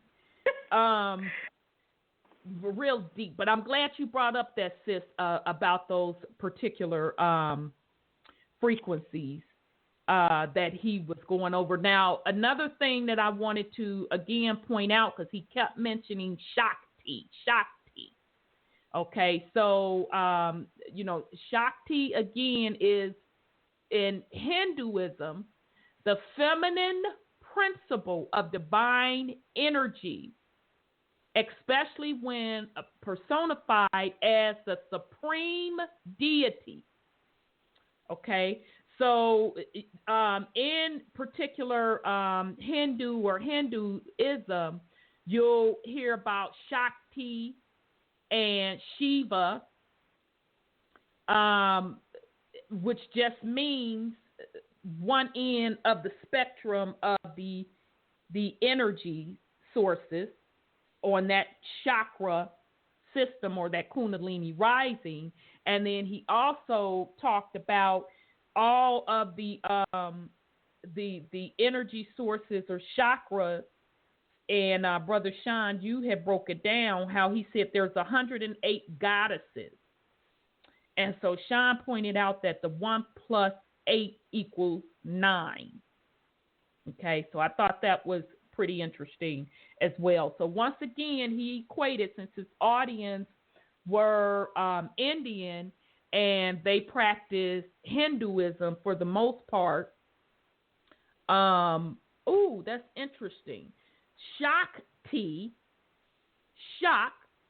chakra. Very good, Sean. Yes. Shakti. So the goddess Shakti, Shak, or chakra. So meaning one and the same. So very, very good. So again, I loved how he equated the different Hindu god and goddesses to equate to the energy centers within you and balancing them out, hence optimizing them for your Kundalini rising to reach your crown chakra to that Christ consciousness state. Okay, so those of you that are either into meditation or you're trying to get into meditation, or if you just simply want to relax, you had a hard day, you got a lot on your mind, I would highly suggest that you go to YouTube and start listening to some of those different meditations. And I personally like Om, because I know that is the one that deals with the crown chakra. I find that one the most comforting, and I personally use it to do chakra work or to connect to the higher realms. It comforts me. So you definitely, they have many, many videos. I mean, they have videos out there with 9 hours worth of chants. And so you can pick whatever one resonates with you to aid you in your particular journey. And then I also would encourage you to do a little research on those binary beat frequencies. And you'll be surprised. It'll go through the different hertz, like the 528 we discussed, which is love.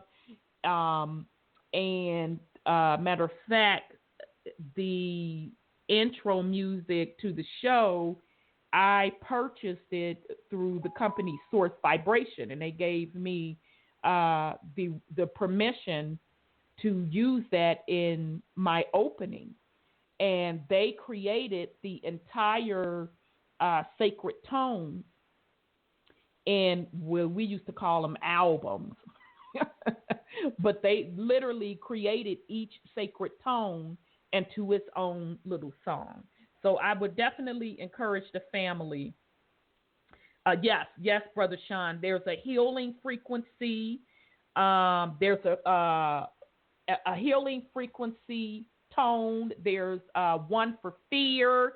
So yes, I highly encourage the family to listen to them. And I think that 528, Brother Sean, as well as Love and Miracle, it's also known for DNA repair, And when I first started listening to that, you can take, once you finish listening to it, you can literally hear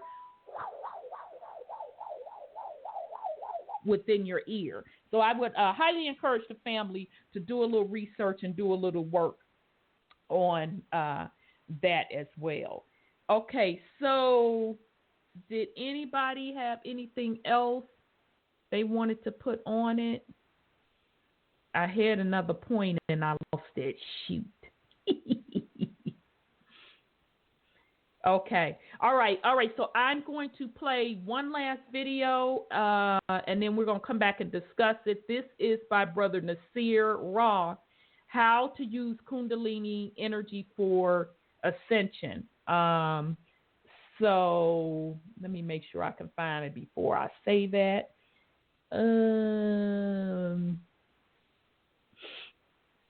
Yes. Okay. Yeah, this one is going to take us out. So let me shut up and play this one, because I did want to at least credit this brother for doing. He does do a lot of work on the higher realms and talks about different energy centers and chakras. So we're going to listen to this and then come back and conclude. I might stop it a little early to let the family put a little something on it to conclude up before it runs out. So here we go.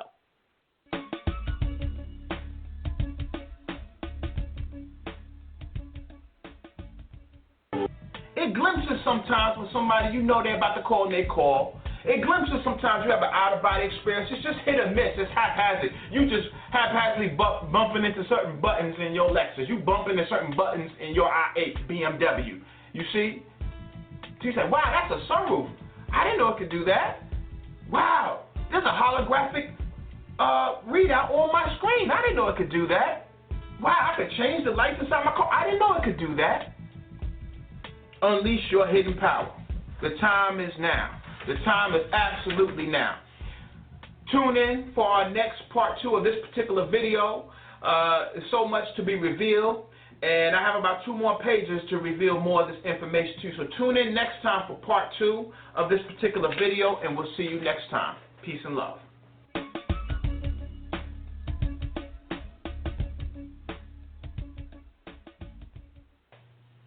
So the lowest aspect of consciousness, we get into consciousness and people don't understand there's different levels to it. Consciousness, being aware, is just the basic level. You become aware of, you have a problem when there's pain in your life. When you have pain in your back or pain in your knee or an earache or a headache, that is awareness. That's consciousness. The pain is irritating. The pain pisses you off. Okay? Many people are on that level of pain. Okay? You're angry at the white man. You're angry at the Illuminati. You're angry. You're pissed off and upset. Okay? But you are still asleep to the false reality. If you are angry and upset, you feeding into the whole program that's going to keep you always being angry, upset. You notice anything that you're angry and upset about, the more you focus on it, you're going to stay angry and upset. The more you stay angry and upset, you can't study, okay? You can't learn about nutrition. You can't learn about these secrets of the mind to unleash your hidden power, because you stuck on the frequency of being angry and upset. Being angry and upset paralyzes you to higher truth. It paralyzes you to your victory, because you locked in being a victim all day. See? Your anger and your hate is emotional. Emotion is energy. Whatever you feed into, you magnify in your life. Keep being angry and pissed off, and you will continuously be angry and pissed off, and even more so, because you're feeding the beast.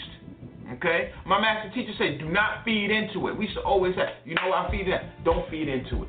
Don't give that foolishness any energy. And it'll wither away, because you create your own reality. HTML code, okay, embedded in our subatomic particles in this reality. Quantum physics and mechanics proves it. Okay, string theory proves it. The observer effect proves it. Electrons behave according to your expectation. That's a fact. See? That's a fact. So your anger and your hate usually revolves around trying to get some food, Good quality food. This is what we want. We want basic needs. Food, clothing, and shelter. See, poverty got you eating bad food, but part of that is your mentality while you reaching for that bad food. See, you got bad shelter, bad environment. Well, it's a frequency why you live in a bad neighborhood and bad environment.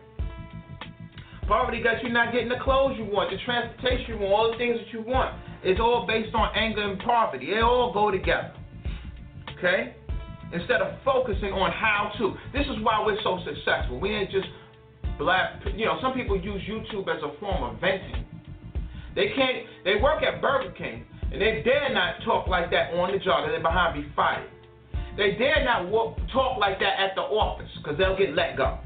So they get on YouTube and create this comedic name or whatever, some type of name, and they just vent all of their fury and their frustrations on YouTube, and then go to sleep and leave you with no tools. You gobbling up listening to them because they're entertaining, but yet y'all all on the same frequency.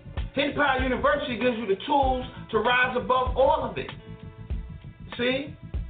That's why I say you got to be sick and tired of being sick and tired. You got to be tired of getting pissed off, realize, this is not getting me anywhere.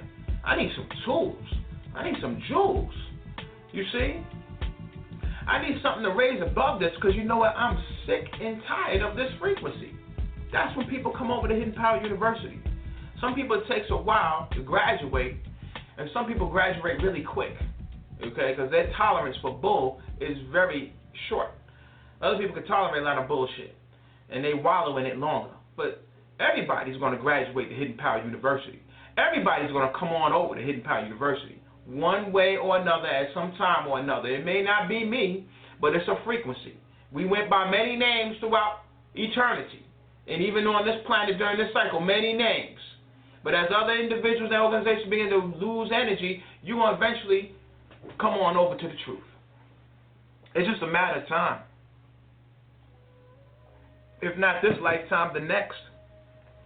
Okay? Not all fruit of the same tree ripen at the same time, right?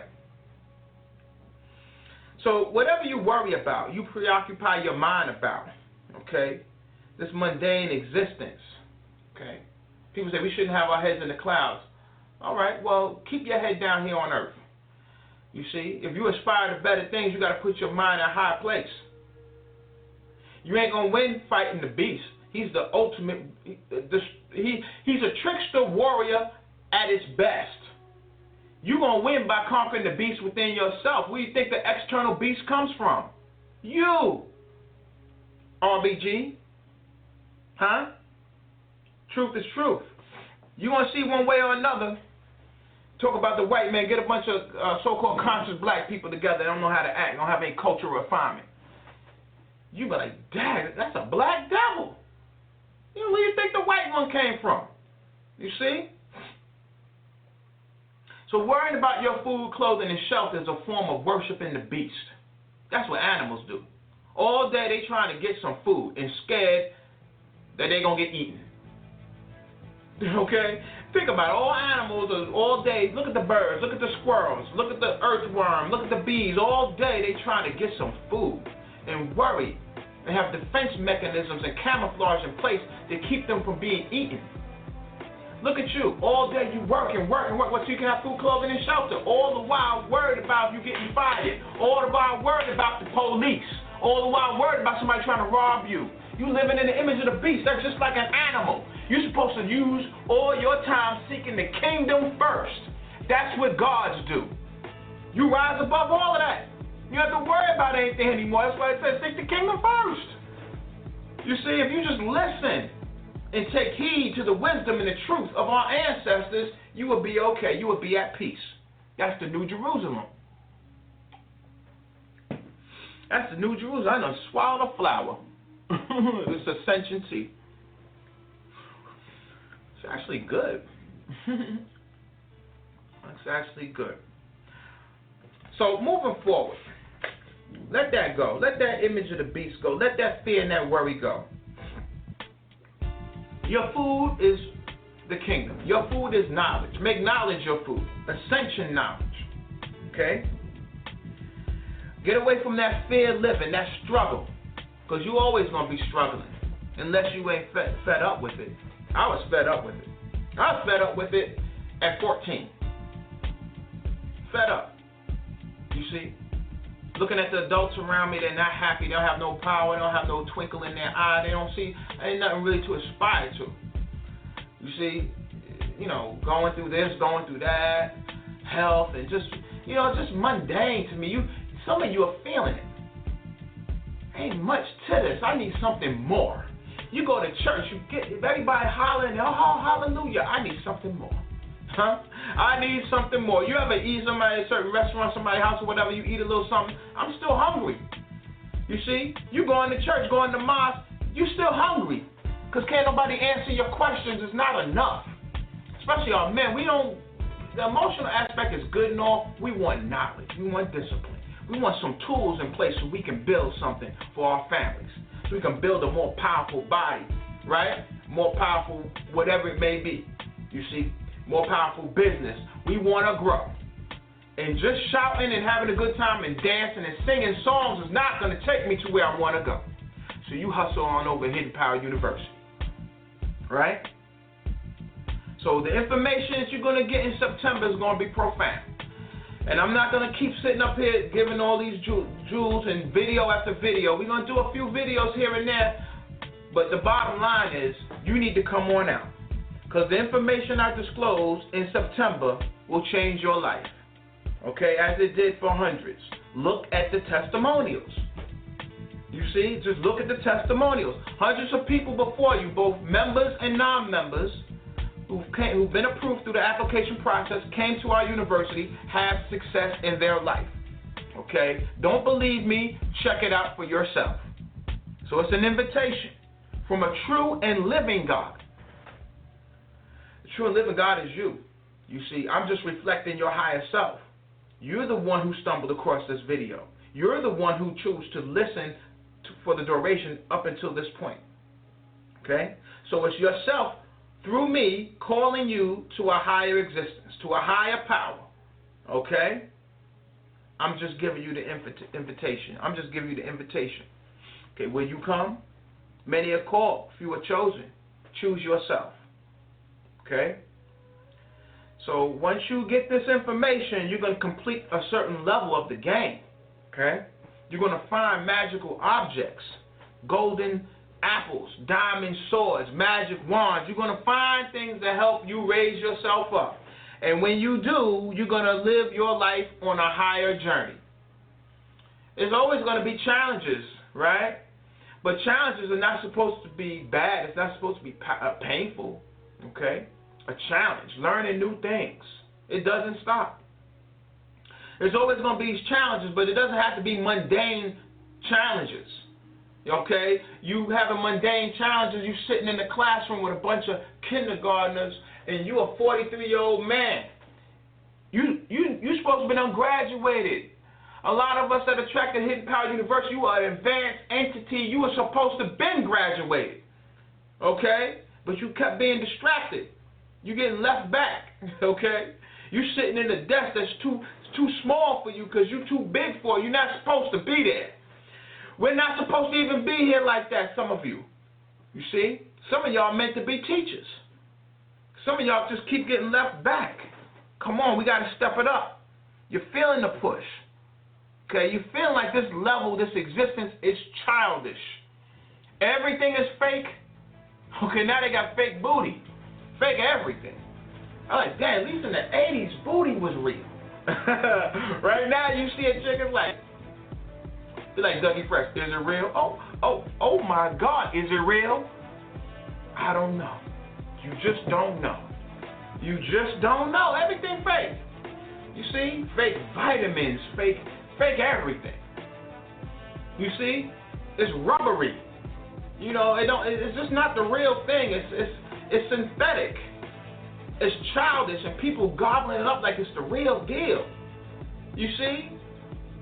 Okay, you can see all the manipulation, all the propaganda. It's like this is all fake. When you come to that level, it's like, let me get up out of here. How did I get here? I moved around and landed in a fake realm. Okay? So you're feeling it, and you see through the bull. And like they say, ignorance is bliss. Well, if ignorance is bliss, that means knowledge must be a little painful. It is. It's uncomfortable when you know. Okay? It's uncomfortable when you know. Okay? It's a burden that comes with knowledge. I said in my presentation that knowledge gives you authority, but knowledge also gives you responsibility. I didn't tell you that part. Okay? Sister came up now and said that was powerful. I said, what did I say, sister? What was powerful? You said knowledge gives one authority. I said, absolutely. Okay? And I'm telling you now, knowledge gives you a burden. Okay? Knowledge now gives you responsibility to act on it. Okay? Everybody want to be the boss. You want to pay the cost? It's a double-edged sword. Okay? Everything has a counterpart to it, or should I say a drawback to it. Okay, everything has another part to it. Okay, so don't just think because you got this knowledge it's all willy-nilly. No, you got to act on it. Now you're gonna be more held accountable for it.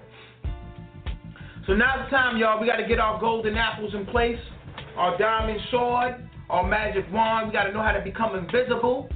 Okay, we got to know how to get more lives.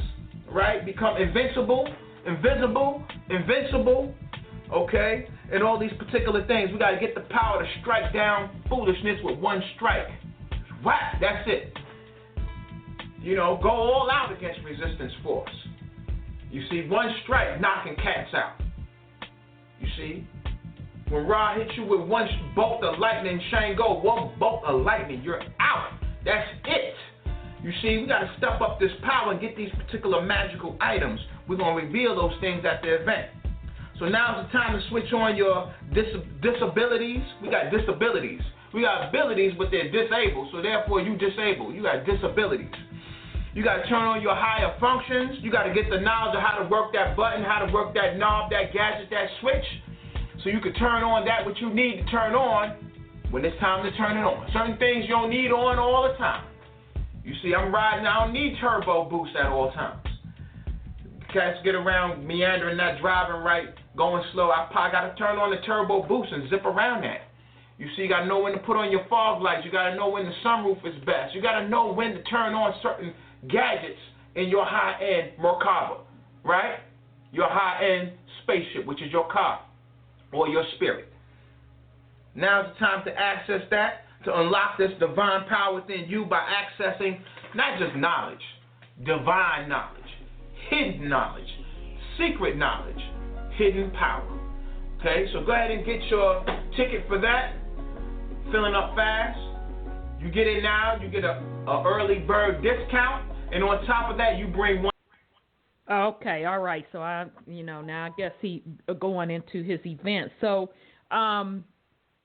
I do want to let me go into the summary right quick. Brother Sean, he made a very good point about the video. He said, we spend too much time trying to be humans instead of God. And I tend to agree with him. And I said, yes, concerning ourselves with human things. And so he said, knowledge is just information until it manifests wisdom.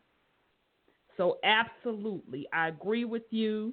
And like the brother was saying, that, once you have that knowledge, also comes responsibility, meaning you need to do something with it.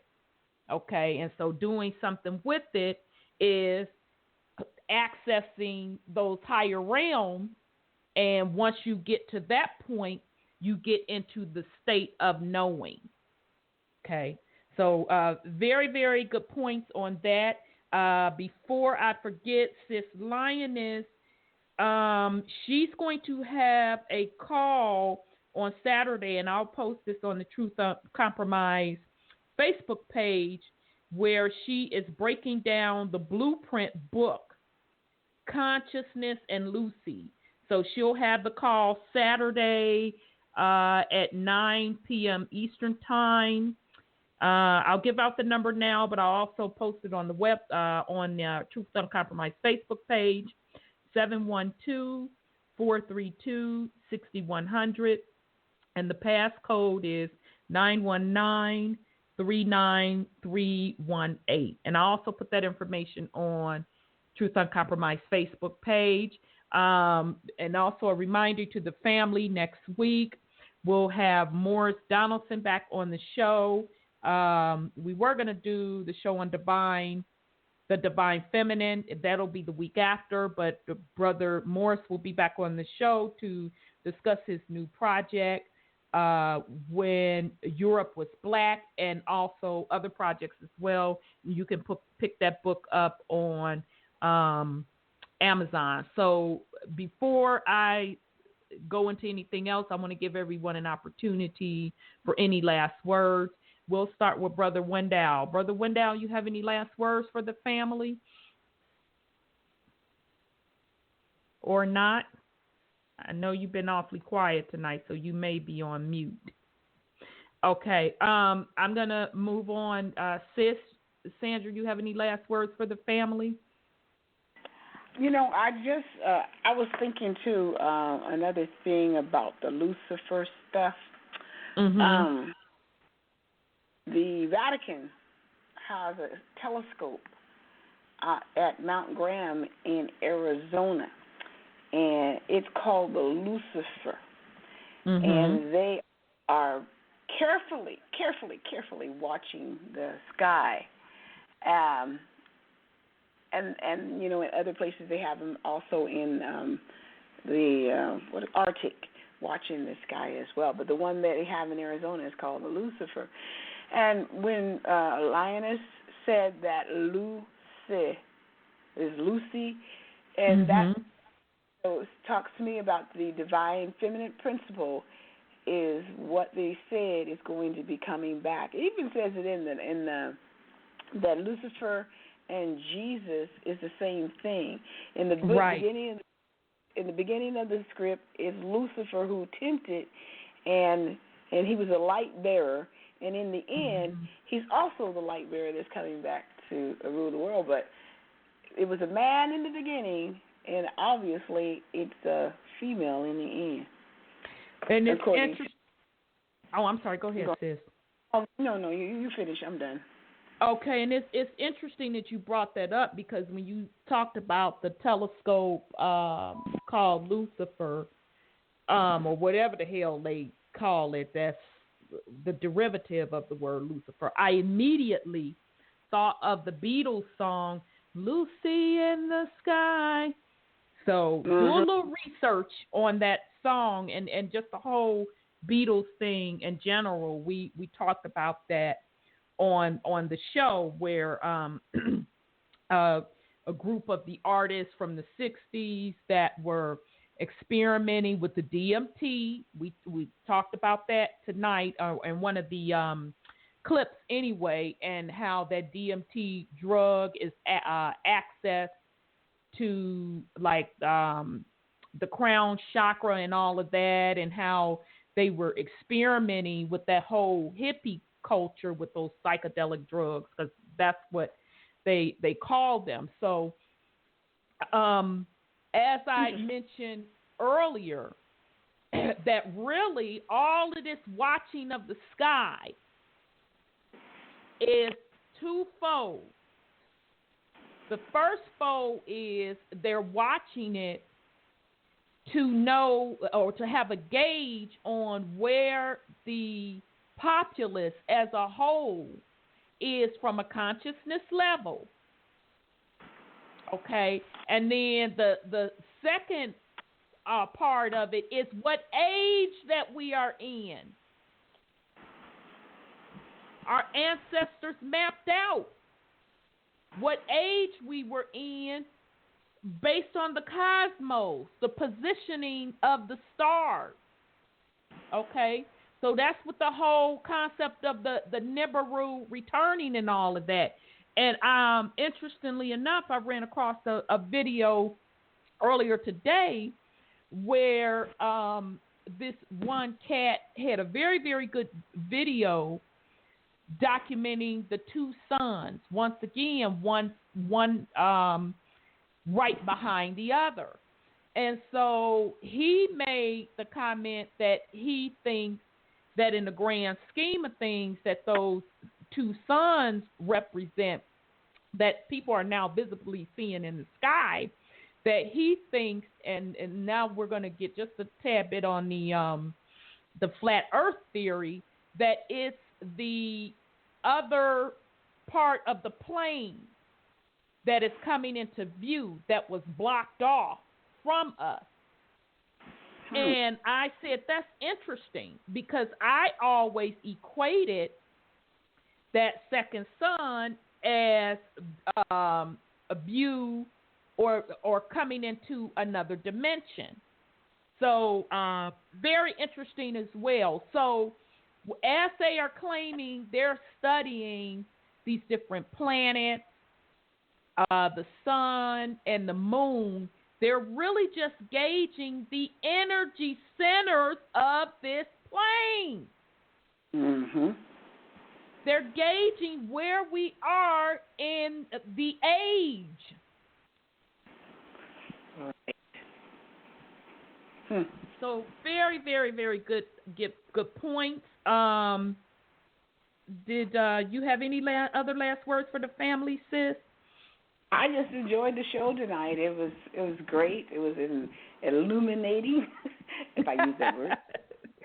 Absolutely. Always have a good time.